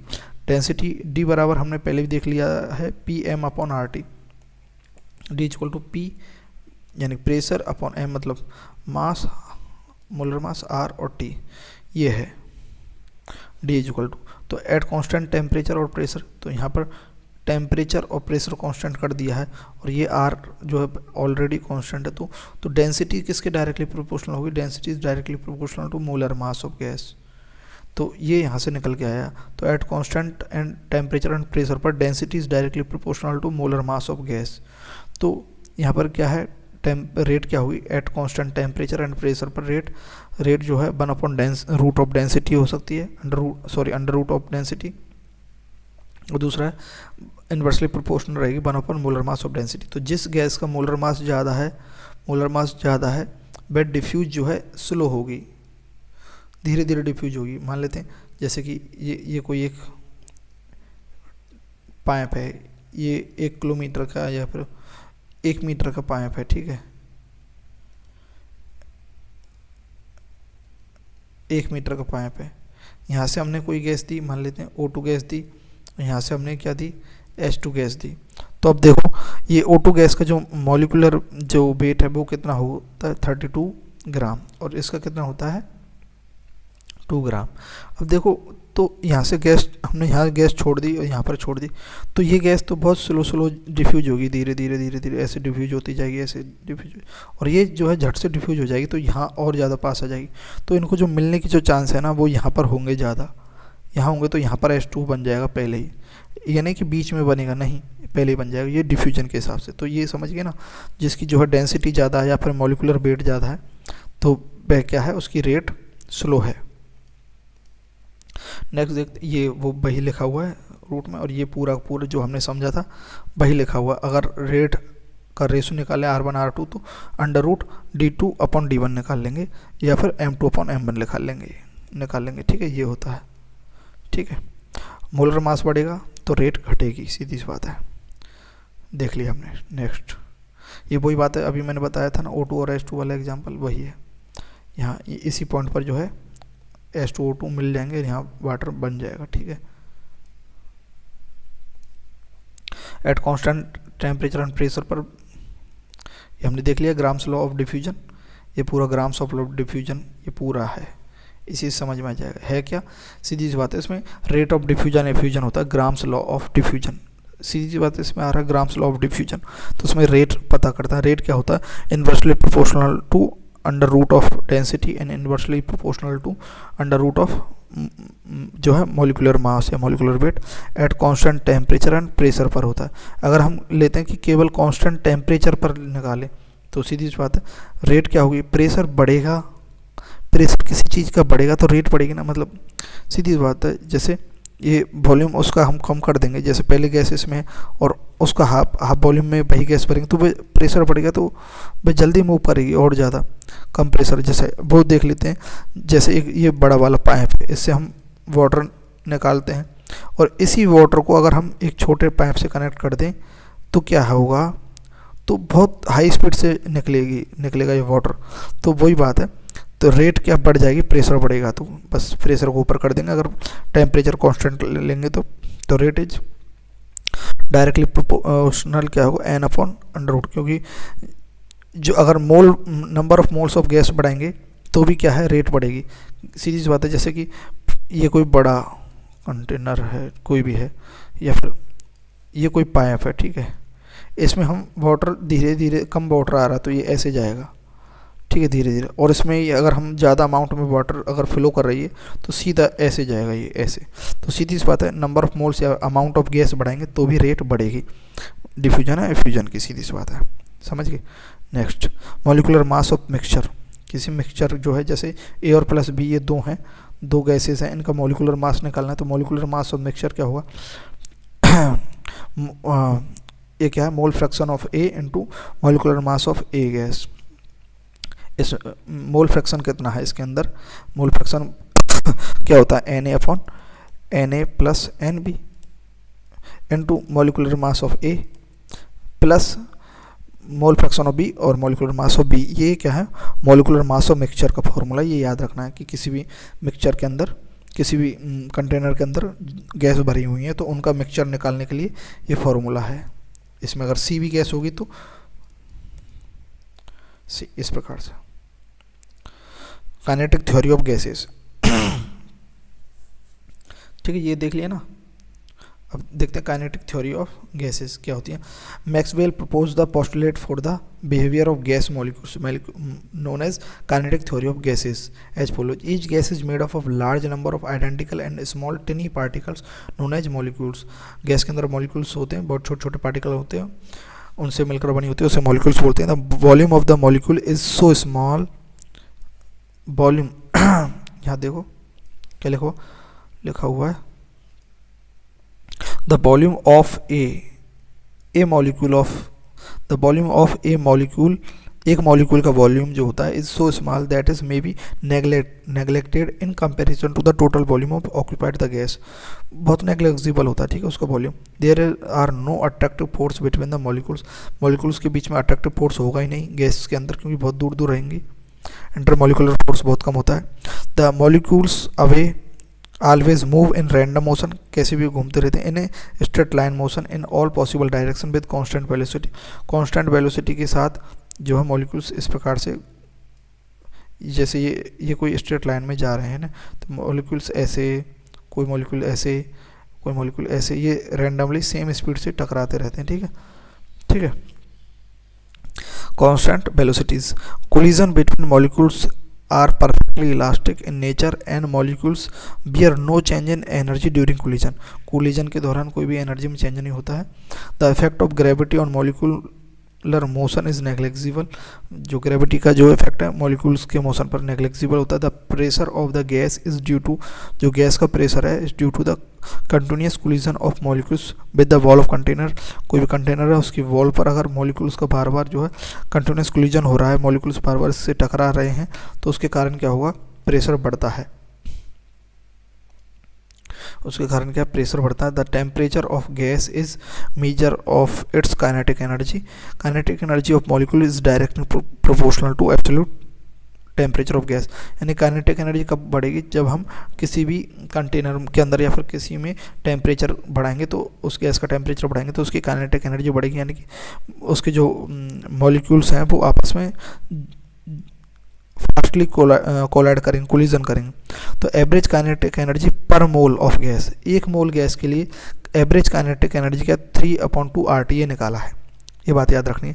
ये किसके लिए, एक मोल गैस के लिए, पर मोल गैस 3/2 RT, ठीक है। For N mole of gas, तो एक मोल के लिए 3/2 RT है, तो एन मोल के लिए इंटू एन, तो काइनेटिक एनर्जी जो है एन मोल के लिए क्या होगी, एन इंटू 3/2 RT ये रहेगी, ठीक है, ये बात याद रखनी है। ये फॉर एन मोल के लिए, एन मोल के लिए, ये क्या है, एक मोल के लिए है। काइनेटिक एनर्जी पर गैस मॉलिक्यूल, यानी अब ये किसके लिए, एक मॉलिक्यूल के लिए है, एक मॉलिक्यूल ऑफ गैस, तो एक मॉलिक्यूल, ये एन मॉलिक्यूल के लिए है, एन मोल के लिए है, एन मोल मतलब, और ये एक मोल के लिए है, तो एक मोल के लिए जो गैस है 3/2 RT है, एक मोल के लिए ये है। अब एक पार्टिकल के लिए गैस निकालनी है तो हमें क्या है, जैसे कि मान लेते हैं एक मोल में, मान लेते हैं ये कुछ भी जो है काइनेटिक एनर्जी है, या फिर एक मिनट, ठीक है, तो एक मोल के लिए है ये, तो अगर एक मॉलिक्यूल के लिए निकालेंगे तो इसे किससे डिवाइड कर देंगे, एवोगाड्रो नंबर, ये क्या है, number of Avogadro number Na जो है ये कैपिटल है, Na क्या है, एक मोल गैस या एटम्स या कुछ किसी के भी अंदर, एक मोल के अंदर कितने पार्टिकल होते हैं, 6.022 × 10⁻23, तो एक मोल के अंदर इतने पार्टिकल हैं, ठीक है। तो यहाँ हम ऐसे भी लिख सकते हैं कि ये जो है, ये जो काइनेटिक एनर्जी ऑफ पर मोल ऑफ गैस, ऐसे भी लिख सकते हैं kinetic energy of Na molecules, Na मतलब अब 6.022 × 10⁻23 मॉलिक्यूल्स ऑफ गैस के लिए 3/2 RT है। तो एक मॉलिक्यूल के लिए क्या रहेगी, इसको Na से डिवाइड कर देंगे, क्योंकि यहाँ एक मोल का मतलब Na मॉलिक्यूल्स ऑफ गैस है, Na मॉलिक्यूल्स ऑफ गैस ही है, यहाँ नहीं समझे, देखो एक मिनट अभी समझा दूंगा, एक सेकंड बस।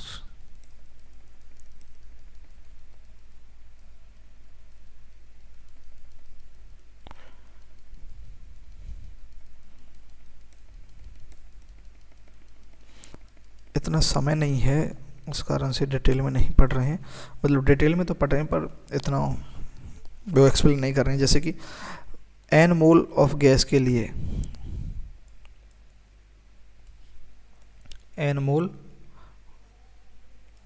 एक मोल गैस के लिए, एक मोल गैस के लिए काइनेटिक एनर्जी जो है, एवरेज काइनेटिक एनर्जी क्या है 3/2 RT है, ठीक है।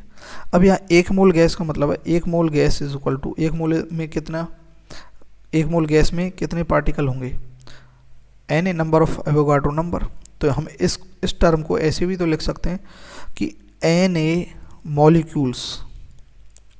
मॉलिक्यूल्स ऑफ गैस के लिए काइनेटिक एनर्जी क्या होगी, एवरेज काइनेटिक एनर्जी क्या होगी, 3/2 RT।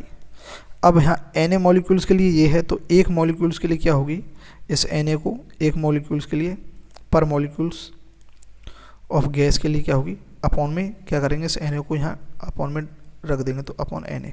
यही बात है यहाँ बस।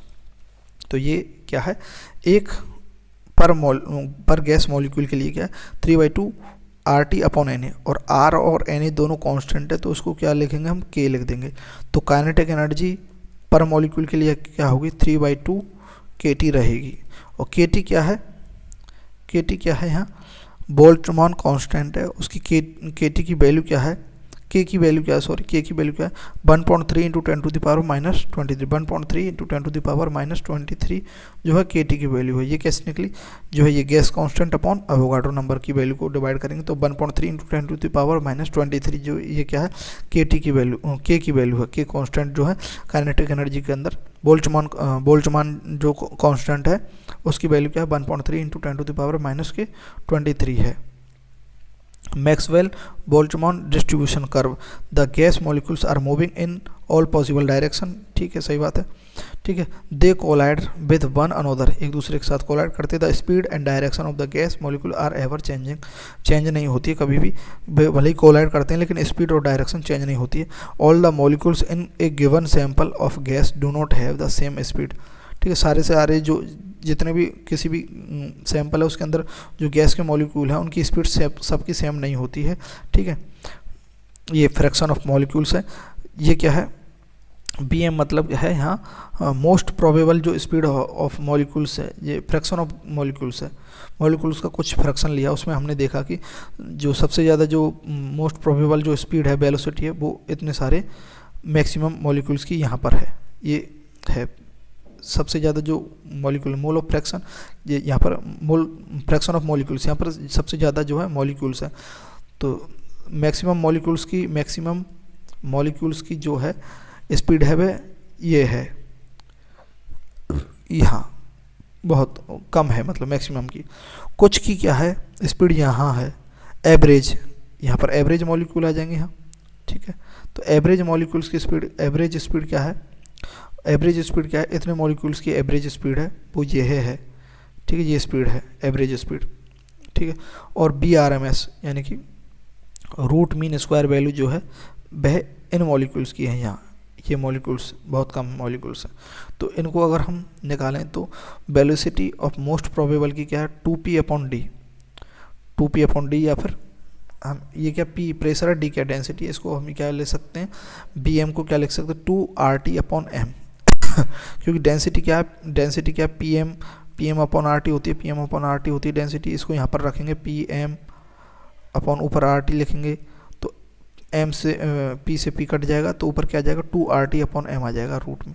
ठीक है, तो BMP जो है मोस्ट प्रोबेबल जो वेलोसिटी है मॉलिक्यूल्स की इन गैस, तो वह क्या है, √2p/d, यहाँ P प्रेशर, D डेंसिटी है, या फिर √2RT/d। ठीक है, एवरेज वेलोसिटी जो है मॉलिक्यूल्स की वह क्या है, 8p/πd, 8p/πd, या फिर 8RT/πm, ये याद रखनी है। और BRMS वैल्यू क्या आएगी इसकी, 3p/d, या फिर 3RT/m, ये याद रखनी है। ये वेलोसिटीज़ हैं किसी भी मोल फ्रैक्शन के लिए। तो BM तो क्या है, 2RT/m या फिर 2p/d, और B एवरेज जो है 8p/πd या फिर 8RT/m, और BRMS क्या है, 3p/d या फिर 3RT/m, ये है। ठीक, area under curve, total number of molecules, इस एरिया अंडर कर्व के अंदर ये इतने मॉलिक्यूल्स हैं, और B एवरेज के लिए इतने मॉलिक्यूल्स हैं, और BRMS के लिए इतने मॉलिक्यूल्स हैं। ठीक है, नेक्स्ट B एवरेज वही है, B1 B2 B2n upon number of molecules, तो B एवरेज आ जाएगा। तो B एवरेज हमने देखा था 8RT/πm, πm kg में है। ठीक है, या फिर 8p/πd। ठीक है, और BRMS क्या, इसी का जो है रूट स्क्वायर मीन वैल्यू निकालते हैं, रूट मीन स्क्वायर वैल्यू निकालते हैं, तो क्या आ जाएगा BRMS 3p/d या फिर 3RT/m, m kg में यहाँ 3RT/m, अंडर रूट में 3RT/m, ये वैल्यू है velocity of most probable, velocity of average और वेलोसिटी ऑफ BRMS का जो रेशो है वह क्या आएगा देखते हैं। 2RT/m is to 8RT/m 3RT/m, ये याद रखना है। तो इसको अगर हम काटेंगे, वेलोसिटी जो है डायरेक्टली प्रोपोर्शनल है टेम्परेचर अपॉन वेट के रूट में, ठीक है। तो √2 इज टू √8/पाई √3, ये जो है इनका रेशो है। जो इसको और भी अगर सिंप्लीफाई करें 1:1.128 1.224, ये रेशो आता है। तो ये रेशो है, ठीक है। ये फ्रैक्शन ऑफ मॉलिक्यूल्स हैं, ये स्पीड है, ये T1 T2 क्या है, टेम्परेचर ज़्यादा है यहाँ, तो सीधी सी बात है वेलोसिटी क्या होगी, ज़्यादा होगी। टेम्परेचर कम है तो वेलोसिटी कम होगी, ठीक है। ये वही बात है, यहाँ टेम्परेचर ज़्यादा है T2 तो वेलोसिटी वेलोसिटी डायरेक्टली प्रोपोर्शनल है टेम्परेचर की, टेम्परेचर बढ़ेगा तो वेलोसिटी बढ़ेगी। और अगर उसकी जो मास बढ़ेगा, वेट बढ़ेगा, मोलर मास बढ़ेगा या फिर वेट बढ़ेगा तो वेलोसिटी कम होगी। इसमें क्या m2 क्या है, ज़्यादा है, तो स्पीड क्या है,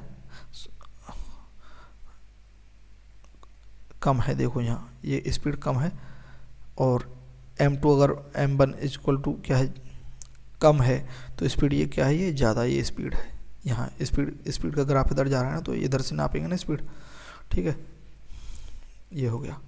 नेक्स्ट देखते हैं, ये वही ग्राफ है, ये graph of Maxwell distribution of molecular velocities plotted, ये है, ये क्वेश्चन है।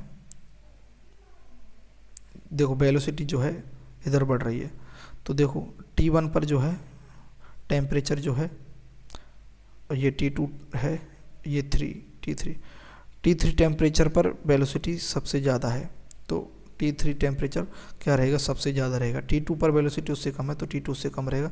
T1 पर वेलोसिटी जो है यहाँ सबसे कम है तो T1 सबसे कम रहेगा, ये आ जाएगा। जो हमने अभी देखा था वही है बस, है ना। रियल गैस एनालिसिस देखते हैं।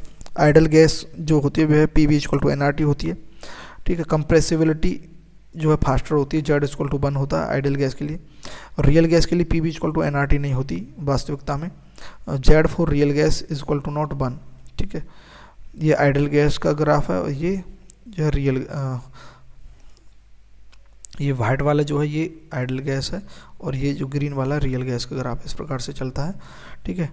Deviation of real gas is measured in term of Z के टर्म में जो है रियल गैस के जो डेविएशन किए जाते हैं। कंप्रेसिबिलिटी फैक्टर होता है ये Z, ठीक है। कंप्रेसिबिलिटी फैक्टर आइडल गैस के लिए Z = 1 होता है, लेकिन रियल गैस के लिए Z = 1 नहीं होता। Z क्या होता है, कंप्रेसिबिलिटी फैक्टर क्या होता है, PV/nRT होता है।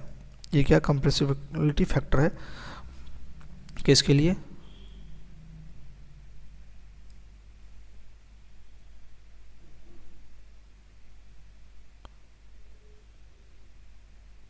कंप्रेसिबिलिटी फैक्टर है ये किसके लिए, रियल गैस के लिए। Z = PV/nRT, और इसको कैसे निकालते हैं, B real/B आइडियल। तो Z for real gas = not 1 से ज़्यादा है, तो B real/B आइडियल 1 से ज़्यादा है, तो वॉल्यूम ऑफ रियल गैस का ज़्यादा होगा आइडियल से, ठीक है। B क्या है, वॉल्यूम है यहाँ, है ना।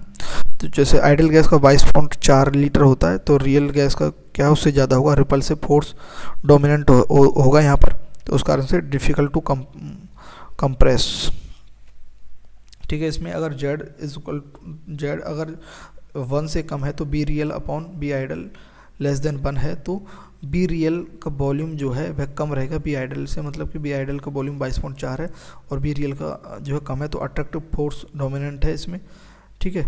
अट्रैक्टिव फोर्स डोमिनेंट है तो उसको इजीली कंप्रेस कर पाएंगे रियल गैस को, ये है, ठीक है। नेक्स्ट देखते हैं वंडरवाल्स करेक्शन। प्रेशर करेक्शन देखते हैं। आइडियल गैस के अंदर प्रेशर जो है, इंटरमोलिकुलर फोर्स जो है 0 होगा, ठीक है, और रियल के अंदर इंटरमोलिकुलर फोर्स 0 रहेगा। तो पी प्रेशर जो है रियल गैस का हमेशा कम रहेगा आइडियल गैस से, क्योंकि इंटरमोलिकुलर फोर्स आइडियल गैस में बिल्कुल 0 है, तो उस कारण से वह ज़्यादा प्रेशर लगा पाएंगे वॉल पर, लेकिन रियल गैस कम प्रेशर लगा पाएंगी, ठीक है। और correction in internal pressure of gas is directly proportional to N square upon B square. P internal A N square upon B square. ये क्या है? अट्रैक्टिव वंडरवाल कांस्टेंट है, represent intermolecular force between gases A. तो P internal क्या है? अगर हम ये निकालते हैं, करेक्शन करते हैं इंटरनल प्रेशर ऑफ गैस का, तो क्या होगा? वह directly proportional N square upon number of moles upon volume का स्क्वायर है। तो इसको इक्वल टू में लेके आएंगे, तो ये क्या है? कांस्टेंट है, ये क्या है? वंडरवाल कांस्टेंट है, वंडरवाल कांस्टेंट है। तो ये क्या है? रिप्रेजेंट करता है इंटरमोलिकुलर फोर्स बिटवीन गैसेस, ठीक है। तो पी आइडियल जो है वह इक्वल टू होगा, आइडियल गैस का जो प्रेशर होगा वह ज़्यादा है तो जो रियल गैस का प्रेशर है प्लस ये जो है करेक्शन करेंगे उसमें इंटरनल प्रेशर जो है a N square upon B square, ये इसके इक्वल होगा पी आइडियल गैस का pressure, p real plus a N square upon B square, ये होगा। यूनिट जो है एटीएम लीटर पर मोल है, एक ही यूनिट है, unit of P B square upon एक ही यूनिट निकालेंगे तो सीधी सी बात है P B square upon N square, इसको यहाँ से और इसको उधर भेज करके, तो ये इसकी यूनिट जो होगी वही होगी। तो भैया क्या होगी? एटीएम लीटर पर मोल स्क्वायर, ये होगी। एक ही यूनिट क्या है? एटीएम लीटर पर मोल स्क्वायर, ये एक ही यूनिट है। ये क्या? वंडरवाल कांस्टेंट है। एक ही यूनिट क्या है? एटीएम लीटर स्क्वायर पर मोल स्क्वायर, ठीक है। नेक्स्ट देखते हैं, ये जो है ए जो है नाइट्रोजन का है और अमोनिया का है। तो जिसमें हाइड्रोजन बॉन्डिंग है होगी, तो अमोनिया के अंदर हाइड्रोजन बॉन्डिंग है, तो उसमें उसका जो वंडरवाल कांस्टेंट है वह ज़्यादा रहेगा। More the bonding higher the van der Waals constant की वैल्यू ज़्यादा रहेगी, वैल्यू ऑफ ए की वैल्यू ज़्यादा रहेगी, ठीक है। अब देखते हैं वॉल्यूम करेक्शन में, देखते हैं volume for any gas, space available for their motion, उनके लिए मोशन के लिए कितना स्पेस अवेलेबल है, भाई वॉल्यूम ऑफ गैस रहेगा। वॉल्यूम फॉर आइडियल गैस क्या होगा? वॉल्यूम ऑफ कंटेनर रहेगा। आइडियल गैस के लिए जितना कंटेनर का वॉल्यूम है वही रहेगा, लेकिन वॉल्यूम ऑफ गैस मॉलिक्यूल नेग्लेक्जिबल रहेगा। एक अगर मॉलिक्यूल का निकालें तो नेग्लेक्जिबल रहेगा, लेकिन वॉल्यूम ऑफ रियल गैस क्या रहेगा? वॉल्यूम ऑफ कंटेनर का जो वॉल्यूम है वह उसमें से क्या माइनस करते हैं? एक्सक्लूडेड वॉल्यूम या फिर को वॉल्यूम, उसमें से माइनस कर देंगे, वही वॉल्यूम रहेगा रियल गैस का। रियल गैस का वॉल्यूम क्या रहेगा? Volume of container minus N V. ये बी क्या है यहाँ? एन वी क्या है? एक्सक्लूडेड वॉल्यूम है।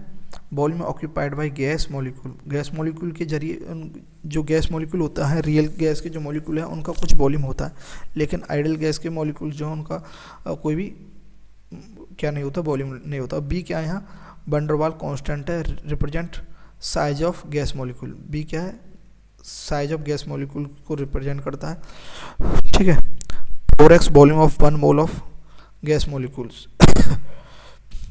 तो 4 × 4/3 πr³, ये क्या वॉल्यूम का फॉर्मूला है, इंटू एन है, ठीक है। बी की यूनिट क्या है? लीटर पर मोल है बी की वैल्यू। ये क्या? वंडरवाल कांस्टेंट है, रिप्रेजेंट साइज। तो b volume of real gas निकालेंगे, volume of container minus N b, ठीक है। ये बात याद रखनी है, ठीक है। Real gas equations, Van der Waals equation देखते हैं या फिर वंडरवाल से इक्वेशन। पी प्लस ये प्रेशर है, प्रेशर में क्या हमने ऐड किया? प्रेशर एक्स्ट्रा रहेगा रियल गैस का, a N square upon B square. तो पी इज इक्वल टू क्या होता है? P equal to P B equal to क्या होता है? एन आर टी होता है ना। तो इसमें क्या है? उसी से ये निकाला गया पी, ये तो पी की वैल्यू हो गया, ये बी की वैल्यू हो गया equal to N R T. हमने देखा था पी की वैल्यू क्या है? प्रेशर ज़्यादा रहेगा रियल गैस का, ठीक है, आइडियल गैस से। तो p plus a N square upon B square. Volume जो होगा आइडियल रियल गैस का वह कम रहेगा आइडियल से, तो बी माइनस एन बी। तो P B equal to N R T. इस प्रकार से ये जो है वंडरवाल से इक्वेशन निकल की। फॉर 1 मोल के लिए एन इक्वल टू 1, और बी जो वॉल्यूम होगा बी एम या मोलर वॉल्यूम, तो P equal to A upon B M का स्क्वायर। बी एम क्या, मोलर वॉल्यूम जो होगा उसका वह है, मोलर वॉल्यूम वही है रियल गैस का जो है। अगर जेड की वैल्यू जो है ज़्यादा है तो रियल गैस का वॉल्यूम ज़्यादा रहेगा, और क्योंकि जेड इक्वल टू हमने क्या देखा था, ये देखो Z equal to B real upon B ideal. अगर जेड की वैल्यू एक से ज़्यादा है, ठीक है, B real upon B ideal equal to Z होता है। अगर जेड की वैल्यू जो है 1 से ज़्यादा है तो क्या है होगा, बी रियल की वैल्यू क्या होगी, बी आइडल से ज़्यादा होगी, यानी कि जो मोलर वॉल्यूम जो है वह ज़्यादा रहेगा। तो यहाँ वही बात है, तो मोलर वॉल्यूम वही है, तो P upon A upon B M का square into b m minus b equal to are t. यहाँ एक मोल है तो इस कारण से N1 लिख लो, या फिर उसको इससे मल्टीप्लाई करेंगे तो हट जाएगा। At very low pressure and volume very high, तो बहुत लो प्रेशर कर देंगे, वॉल्यूम हाई कर देंगे, तो बी एम माइनस बी जो है सिमिलर हो जाएगा बी एम के, क्योंकि बी क्या है, वॉल्यूम ऑफ मॉलिक्यूल्स है, तो वॉल्यूम ऑफ मॉलिक्यूल्स है, तो बहुत लो प्रेशर पर वेरी हाई वॉल्यूम पर ये कंडीशन बनेगी। ठीक है, एटलीस्ट ये याद रखना है और ये याद रखना है।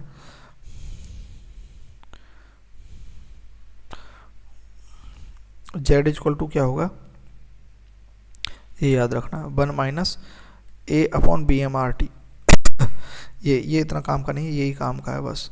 इसको अगर हम देखें तो इस प्रकार से देख सकते हैं, B A B R B M R T, ये कब बी एम के इक्वल हो जाएगा, जब हम क्या करेंगे, इसमें प्रेशर तो क्या ले लेंगे हम, बहुत लो प्रेशर एंड वॉल्यूम हाई ले लेंगे, तो तब क्या होगा, बी एम माइनस वॉल्यूम बहुत हाई है और प्रेशर जो है बहुत कम है, प्रेशर कम है वॉल्यूम हाई है, तो उस कारण से ये नेग्लेक्जिबल हो जाएगा, तो ये इक्वल टू आ जाएगा बी एम के, तो यहाँ बी एम आ जाएगा, b m equal to are t आ जाएगा, तो बी एम, फिर इसको इससे मल्टीप्लाई करेंगे तो पी बी एम, और इससे मल्टीप्लाई करेंगे तो ए के स्क्वायर इससे हट जाएगा, तो a upon B m equal to are t आ जाएगा।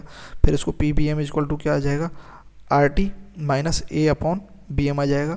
फिर dividing both side r t से दोनों साइड को अगर डिवाइड करेंगे तो P B M upon are t equal to यहाँ पर क्या आ जाएगा, r T upon are t 1 आ जाएगा, minus a upon B M R T. तो इसको अगर हम ये P B M upon are T की जो वैल्यू है वह जेड के इक्वल है, तो यहाँ Z is equal to 1 minus A B M upon are T, तो ये जो है इस प्रकार से आया गया। ठीक है, ये याद रखना, ये कैसे आया वो ज़्यादा इम्पोर्टेंट नहीं है, पर ये इम्पोर्टेंट है, ये इम्पोर्टेंट है, ये इम्पोर्टेंट है। Next, at very high pressure and very low जो है वॉल्यूम, वैसे ये लैब असिस्टेंट में नहीं है तो उस कारण से हम नहीं देखेंगे। हाई प्रेशर और वेरी लो टेम्परेचर पर ये कंडीशन बनेगी, z plus p b upon are t. ठीक है, real gas behave as ideal gas when z approaches 1, temperature high, pressure low, volume high, तो t b equal to a upon r b है। Boyle's temperature क्या है, ए upon r b है। ठीक है, ये इम्पोर्टेंट नहीं है। लिक्विफिकेशन ऑफ गैस, ये है अपना सिलेबस में। ठीक है, तो अगर गैस के अंदर अगर प्रेशर बढ़ाएंगे तो लिक्विड हो जाएगा, और लिक्विड के अंदर अगर हम गैस के अंदर प्रेशर बढ़ाएंगे और टेम्परेचर कम करेंगे तो लिक्विड हो जाएगा, और लिक्विड के अंदर हम प्रेशर कम करेंगे और प्रेशर कम करेंगे और टेम्परेचर बढ़ाएंगे तो वह क्या बन जाएगा, गैस बन जाएगा। ये है, सीधी सी बात है। क्रिटिकल टेम्परेचर क्या होता है, temperature below which a gas can exist as liquid. ठीक है, वह टेम्परेचर जिससे नीचे जो है गैस जो है लिक्विड की फॉर्म में एग्जिस्ट करता है। इंटरमोलिकुलर फोर्स बढ़ेगा तो जो ये वंडर वाल कांस्टेंट बढ़ेगा, तो क्रिटिकल टेम्परेचर बढ़ेगा तो लिक्विफिकेशन भी बढ़ेगा। ठीक है, ये सीधी सी बात है। इंटरमोलिकुलर फोर्स बढ़ेगा तो वंडर वाल जो कांस्टेंट की वैल्यू भी बढ़ेगी, अगर ये बढ़ेगा तो क्रिटिकल टेम्परेचर की वैल्यू बढ़ेगी। सीधी सी बात है, क्रिटिकल टेम्परेचर ज़्यादा होगा, वैल्यू ज़्यादा बढ़ेगी। और लिक्विफिकेशन भी ज़्यादा होगा। ठीक है, तो क्रिटिकल टेम्परेचर अगर निकालें तो 8A/27 RV, ये बात याद रखनी है। क्रिटिकल टेम्परेचर के लिए 8A/27 RV। R gas constant है, बी क्या साइज वॉल्यूम ऑफ क्या है गैस मोलिक्यूल, ये क्या है वैन डर वाल्स कांस्टेंट है। तो 8A/27 RV। ठीक है, क्रिटिकल टेम्परेचर डायरेक्टली प्रोपोर्शनल ए। क्रिटिकल टेम्परेचर क्या है, वह टेम्परेचर है इसके नीचे जो है एक gas can exist as liquid. इस टेम्परेचर से नीचे लेके आएंगे तो गैस क्या है लिक्विड फॉर्म में हो जाएगी। अगर इंटरमोलिकुलर फोर्स बढ़ेगा तो अट्रैक्शन फोर्स बढ़ेगा तो क्रिटिकल टेम्परेचर बढ़ेगा। यानी कि मान लेते हैं 50 डिग्री पर कोई भी है गैस है, ठीक है, तो क्रिटिकल टेम्परेचर है ये मान लेते हैं, तो इस पर क्या है, इससे नीचे आते हुए लिक्विड हो जाएगी, 49 पर लिक्विड हो जाएगी। अगर इंटरमोलिकुलर फोर्स अट्रैक्शन ज़्यादा है तो क्रिटिकल टेम्परेचर जो है वह बढ़ जाएगा, मतलब वह 60 पर ही क्या है 60 डिग्री पर ही क्या है लिक्विड हो जाएगी। समझे, इसका मतलब ये है। ठीक है, जैसे टेम्परेचर जो है 50 डिग्री सेंटीग्रेड है एक्स गैस का, तो एक्स गैस का जो है क्रिटिकल टेम्परेचर 40 डिग्री है, तो गैस 50 डिग्री पर गैस रहेगी, लेकिन 39 डिग्री पर यह जो गैस है लिक्विड फॉर्म में आ जाएगी। तो सीधी सी बात है, ये बात याद रखनी, critical temperature directly proportional to van der Waals constant, inversely proportional to 1/v। ये भी वैन डर वाल्स कांस्टेंट है फॉर साइज, यानी कि साइज ऑफ मॉलिक्यूल या फिर volume of molecule. Critical pressure क्या होता है, pressure above which a gas can exist as liquid. जैसे मान लीजिए किसी भी गैस का प्रेशर 8 atm पर वह कोई जो गैस है वह एक्स जो है गैस की फॉर्म में है, लेकिन जो एक्स गैस है उसका क्रिटिकल टेम्परेचर जो है 10 atm है। तो जैसे ही 10 atm से ऊपर जाएगा 12 atm जाएगा तो वह लिक्विड में बन जाएगी, क्योंकि प्रेशर बढ़ाएंगे तो लिक्विफिकेशन जो है लिक्विफिकेशन बढ़ेगा। तो क्रिटिकल प्रेशर क्या है, A/27B²। क्रिटिकल टेम्परेचर क्या है 8A/27 RV। क्रिटिकल जो प्रेशर क्या है A/27B²। ठीक है, और क्रिटिकल वॉल्यूम क्या है, वॉल्यूम ऑफ गैस, ये क्या है volume of gas eight critical temperature और प्रेशर पर। क्रिटिकल टेम्परेचर और प्रेशर पर वॉल्यूम क्या होगा गैस का, तो वह क्या होगा क्रिटिकल वॉल्यूम, यानी क्रिटिकल टेम्परेचर और क्रिटिकल प्रेशर पर किसी भी गैस का क्या वॉल्यूम है वह क्या होगा क्रिटिकल वॉल्यूम होता है। CV = 3V होगा, क्रिटिकल वॉल्यूम = ये होगा। तो ये तीनों जो हैं ये लिखे हुए हैं, ये जो है एक फॉर्म में है PCBC/RTC = ZC = 3/8। ये याद रखना है ये। ठीक है, मेन तो ये है TCBC PC। TC 8A/27 RV, BC 3V, PC A/27B²। ठीक है, एड्यूस आइसोथ्योरम है। ठीक है, ये वैसे इंपॉर्टेंट नहीं है, सिलेबस में नहीं है। सीधी सी बात है, लिक्विफिकेशन गैस के लिए क्रिटिकल टेम्परेचर से जैसे ही कम जाएगी तो लिक्विफिकेशन होगा, क्रिटिकल प्रेशर से जैसे ही ज़्यादा प्रेशर बढ़ेगा तो लिक्विफिकेशन होगा। ये वही बात इसमें समझाई गई है, ये प्रेशर है, ये वॉल्यूम है। ठीक है, तो जैसे देखो ये गैस है ऊपर से नीचे, इसका क्रिटिकल टेम्परेचर बढ़ेगा, क्रिटिकल टेम्परेचर से ज़्यादा है इसका टेम्परेचर, उस कारण से गैसियस फॉर्म में, नीचे आते आते क्या लिक्विड फॉर्म में आ जाएगी, ये लिक्विड फॉर्म है। ठीक है, इसमें क्या क्रिटिकल टेम्परेचर ज़्यादा है, ये वही बात है।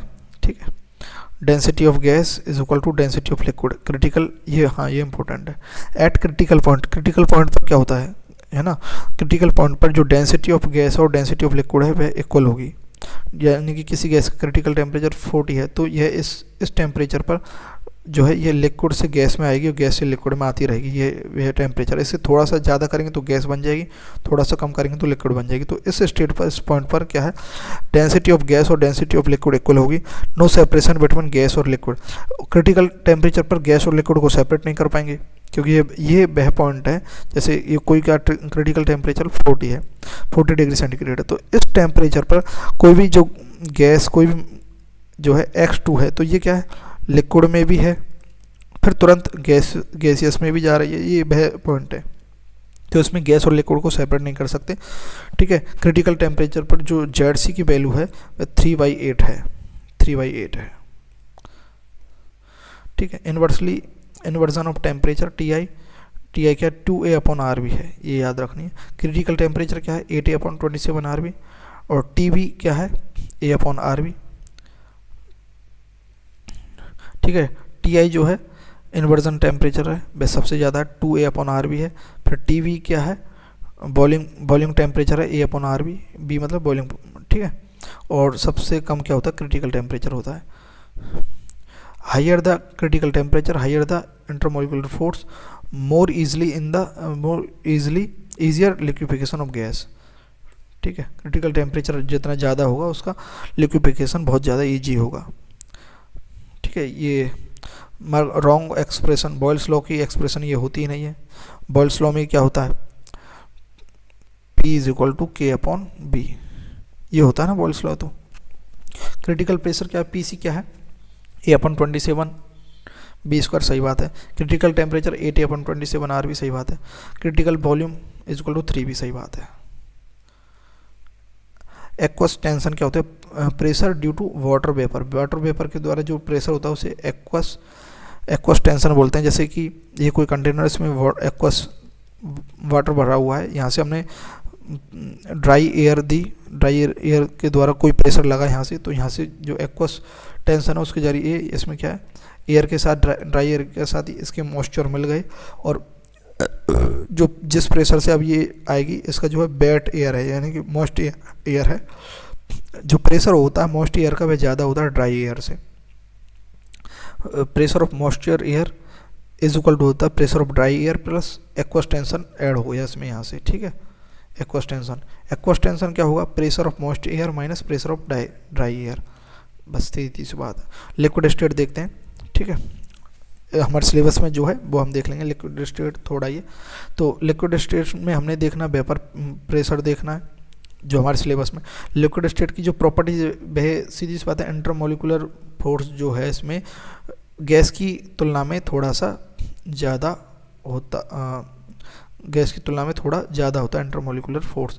गैस में तो बहुत कम होता है इंटरमोलिकुलर फोर्स, लेकिन इसमें इंटरमोलिकुलर फोर्स जो है थोड़ा सा होता है थर्मल एनर्जी से थोड़ा सा ज़्यादा होता है, ठीक है। सॉलिड में इंटरमोलिकुलर फोर्स बहुत ज़्यादा होता है, लिक्विड में इंटरमोलिकुलर फोर्स जो है बहुत कम होता है थर्मल एनर्जी से, ये बात है ना। और लिक्विड जो है उसका वॉल्यूम जो है लिक्विड का वॉल्यूम जो है वह कांस्टेंट रहेगा। शेप जो है इंडेफिनिट रहेगी, ठीक है। शेप इंडेफिनाइट रहेगी, है ना। और ये लेस कंप्रेसिबल है, कंप्रेस तो हो जाएंगे लेकिन लेस कंप्रेसिबल है। सॉलिड वेरी लेस कंप्रेसिबल है। तो ये कुछ प्रॉपर्टीज़ हैं लिक्विड की। हमें वेपर प्रेशर पढ़ना है, सरफेस टेंशन और विस्कोसिटी, यही 3 टॉपिक दे रखे हैं, वेपर प्रेशर, सरफेस टेंशन और विस्कोसिटी। वेपर प्रेशर क्या होता है pressure exerted by vapour of liquid के जो वेपर हैं उनके द्वारा जो प्रेशर लगाया जाता है किसी भी कंटेनर की वॉल पर, वह क्या वेपर प्रेशर है। डिपेंड करता है वेपर प्रेशर और नेचर ऑफ लिक्विड, वह किस नेचर का लिक्विड है, वाटर है या फिर पेट्रोल है या फिर कोई और है, पेट्रोल है क्या है, तो उसकी नेचर पर डिपेंड करता है वेपर प्रेशर। टेम्परेचर एक तो नेचर ऑफ लिक्विड पर डिपेंड करता है वेपर प्रेशर, एक टेम्परेचर बढ़ाएंगे तो सीधी सी बात है वेपर प्रेशर तो बढ़ेगा ही बढ़ेगा, सीधी सी बात है टेम्परेचर बढ़ाएंगे तो कोई भी प्रेशर बढ़ेगा ही बढ़ेगा। बॉइलिंग पॉइंट जो है उस पर भी वेपर प्रेशर डिपेंड करता है, बॉइलिंग पॉइंट बढ़ेगा तो वेपर प्रेशर कम होगा। यानी किसी भी चीज़ का है, जैसे मान लेते हैं ये है, इसके अंदर वाटर है, इसका जो बॉइलिंग पॉइंट 100 होता है, ठीक है। अगर इसका ये 100 डिग्री पर जो है वेपर बनाने लगेगा, ठीक है, और किसी का जो है बॉइलिंग पॉइंट जो है 200 है, तो ये 200 डिग्री सेंटीग्रेड पर क्या है ये वेपर बनाने लगेगा। तो बॉइलिंग पॉइंट बढ़ा तो वेपर प्रेशर तो कम हो गया ना, क्योंकि ये 100 डिग्री सेंटीग्रेड पर जितना वेपर बनाएगा ये 100 डिग्री सेंटीग्रेड पर नहीं बना पाएगा बॉइलिंग पॉइंट, तो बॉइलिंग पॉइंट बढ़ेगा तो वेपर प्रेशर कम होगा, ठीक है। Boiling point of any liquid, किसी भी लिक्विड का बॉइलिंग पॉइंट क्या होता है, तो बॉइलिंग पॉइंट वह होता है वह टेम्परेचर जिस पर वेपर प्रेशर ऑफ लिक्विड जो है, जैसे ये है इसके अंदर वाटर है ना वाटर है, और ये बाहर यहाँ एक मिनट, जैसे मैं यहाँ बना देता हूँ, जैसे ये कोई कंटेनर और यहाँ पर क्या है, स्टोव लगा हुआ है, आग जल रही है यहाँ, इसके अंदर क्या वाटर है, ये खुले आसमान में है ना, तो खुले आसमान में इसका जो प्रेशर एटमॉस्फेरिक प्रेशर 1 atm पर लगा हुआ है। अब ये क्या है, टेम्परेचर, वह टेम्परेचर, अब यहाँ से हम टेम्परेचर बढ़ा रहे हैं, ठीक है। Temperature at which vapour pressure of liquid, liquid का जो वेपर प्रेशर है, ये जो वेपर प्रेशर है इस इक्वल टू हो जाए एक्सटर्नल प्रेशर या फिर एटमॉस्फेरिक प्रेशर। तो ये क्या है, एक्सटर्नल प्रेशर या इक्वल एटमॉस्फेरिक प्रेशर या फिर एक्सटर्नल प्रेशर के इक्वल हो जाए, तो क्या वह उस वेपर प्रेशर, उस टेम्परेचर पर वह टेम्परेचर क्या बॉइलिंग पॉइंट होगा। तो 100 डिग्री आने पर इसका जो वेपर प्रेशर है एटमॉस्फेरिक प्रेशर के इक्वल हो जाता है, तो यह इसका बॉइलिंग पॉइंट है। अब मान लेते हैं हम इसे किसी चीज़ से ढक करके इसके ऊपर कोई वेट रख देते हैं, तो वेट रख देंगे तो इसका जो बाहरी जो है एक्सटर्नल प्रेशर वह बढ़ जाएगा, तो उस कारण से इसका बॉइलिंग पॉइंट भी बढ़ जाएगा। जहाँ ये 100 डिग्री पर जो है बॉइलिंग पॉइंट बॉयल हो रहा था, वहाँ ये 150 डिग्री पर बॉयल होगा। उसी कारण से प्रेशर कुकर जो होते हैं ना, वो इसी बेस पर काम करते हैं। प्रेशर कुकर के अंदर क्या है, बॉइलिंग पॉइंट बढ़ जाता है, तो वह जो कोई भी हम सब्जी डालते हैं वह उसमें अच्छे से बॉयल हो जाती है, ठीक है। क्योंकि मान लेते हैं कोई सब्जी है, जैसे कोई भी सब्जी है, ये क्या कुकर है ना, ठीक है। इसमें कोई भी सब्जी जैसे आलू है, आलू को बॉयल होने के लिए टेम्परेचर चाहिए 150 डिग्री, ठीक है। तो इस टेम्परेचर को अटेन करने के लिए ये जो है प्रेशर कुकर यूज किया जाता है, क्योंकि अगर हम बाहर इसको करेंगे तो इसका बाहर टेम्परेचर क्या है, 100 डिग्री इसका बॉइलिंग पॉइंट है, तो ये जो वाटर है 100 डिग्री टेम्परेचर तक ही पहुंच पाएगा।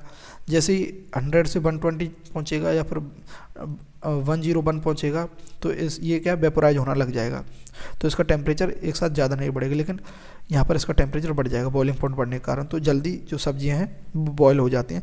स्टैंडर्ड बॉइलिंग पॉइंट क्या है, temperature at which vapour pressure of liquid is equal to 1 bar, और नॉर्मल बॉइलिंग पॉइंट क्या होता है, temperature at which vapour pressure liquid is equal to 1 atm। 1 atm पर जो वेपर प्रेशर है वह नॉर्मल बॉइलिंग पॉइंट है, स्टैंडर्ड क्या है 1 बार पर है। सरफेस टेंशन आते हैं, ठीक है। वेपर प्रेशर हमारा खत्म हो गया, सरफेस टेंशन लिक्विड स्टेट पढ़ रहे हैं अब ये हम। सरफेस टेंशन क्या है, force acting per unit length on surface of molecule, molecule की सरफेस पर यूनिट लेंथ में कितना फोर्स लग रहा है, यानी कि surface tension is equal to the force per length, per unit length surface tension newton पर मीटर, ठीक है। प्रेशर तो क्या होता है न्यूटन पर मीटर स्क्वायर होता है, लेकिन सरफेस टेंशन क्या होता है न्यूटन पर metre, newton metre square. Temperature बढ़ाएंगे तो सरफेस टेंशन कम होगा, टेम्परेचर बढ़ाएंगे तो सरफेस टेंशन कम होगा। Due to surface tension liquid drops are spherical in shape में क्या स्पेरिकल होते हैं सरफेस टेंशन के। As spherical has lowest surface tension in 3D, जो स्पेयर होता है, जो गोला होता है, ठीक है, जो बूंद होती है वाटर की, वो क्या स्पेरिकल रहती है। क्यों, क्योंकि स्पेरिकल शेप का जो सरफेस टेंशन है बहुत कम होता है, लोएस्ट होता है। तो every surface of liquid tries to attain minimum surface area, ठीक है। Behave as stretched membrane, stretch membrane की तरह बिहेव करता है। जैसे मिनिमम सरफेस एरिया होगा उसका, तो ये जैसे हमें इसको किसी से दबाएंगे तो ये दब करके हट जाएगी थोड़ी सी, इजीली अगर देखेंगे हम, तो स्ट्रेच मेम्ब्रेन की तरह बिहेव करता है सरफेस टेंशन के जरिए, ठीक है। विस्कोसिटी देख लेते हैं, सरफेस टेंशन हो गया, बस इतना ही। सरफेस टेंशन में विस्कोसिटी क्या है, friction between 2 liquid layer, liquid की जो 2 लेयर हैं, जैसे ये हनी है, हनी के अंदर जैसे 2 लेयर हैं, ये उसी के लिक्विड की 2 लेयर हैं, उनके बीच में जो क्या होगा फ्रिक्शन होगा, उसके कारण ये क्या धीरे धीरे बहेगा। जैसे पानी को अगर हम डालेंगे तो वह ईजिली मूव कर जाएगा, क्योंकि इसकी जो लेयर हैं वाटर की, उनके बीच में जो फ्रिक्शन कम है, लेकिन हनी की जो लेयर है उनके बीच में फ्रिक्शन ज़्यादा है, तो वह धीरे धीरे जाएगा। When they move over each other, ठीक है, तो ये फ्रिक्शन। तो टेम्परेचर बढ़ाएंगे तो इनकी लेयर के बीच में क्या है एक गैप बन जाएगा, तो ये ईजिली और ज़्यादा मूव करेगा, तो विस्कोसिटी कम हो जाएगी। टेम्परेचर बढ़ाएंगे तो विस्कोसिटी कम हो जाएगी, ठीक है। और ग्लास की जो विस्कोसिटी है, ग्लास जो शीशा होता है उसकी विस्कोसिटी सबसे ज़्यादा होती है। यह जो ग्लास है ये लिक्विड है, सुपर कूल लिक्विड है,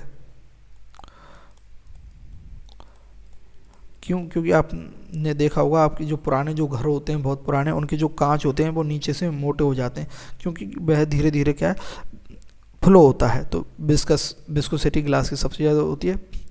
विस्कस फोर्स का जो फॉर्मूला है वो क्या है, विस्कस फोर्स का जो फॉर्मूला है नीटा ए dv/dx।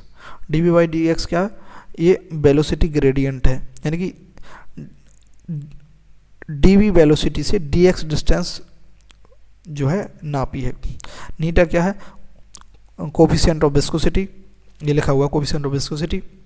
ये क्या है, एरिया ऑफ कांटेक्ट, कितने एरिया को कांटेक्ट कर रहा है, तो ये विस्कोसिटी हो गया। ये फॉर्मूला याद रखना है, नीटा ए dv/dx, ठीक है। बस इसमें यही है, लिक्विड स्टेट भी खत्म हो गया। और यहाँ तक हमारा थैंक यू लिखा हुआ आ गया। Thank you very much. यहाँ तक अगर आप पहुँचें, मैंने समझाने का पूरा प्रयास किया है। नोट्स जो हैं हम टीचर्स से ही सीखते हैं, तो ये PW के टीचर्स हैं, उनके नोट्स हैं, तो उनसे हमने पढ़ा दिया है। और इसमें मैं अपना क्रेडिट नहीं ले रहा हूँ, मैं बस पढ़ाने का क्रेडिट ले रहा हूँ। अगर आप चाहें तो इन टीचर्स से भी पढ़ सकते हैं, यूट्यूब पर बहुत सारे हैं। Thank you very much.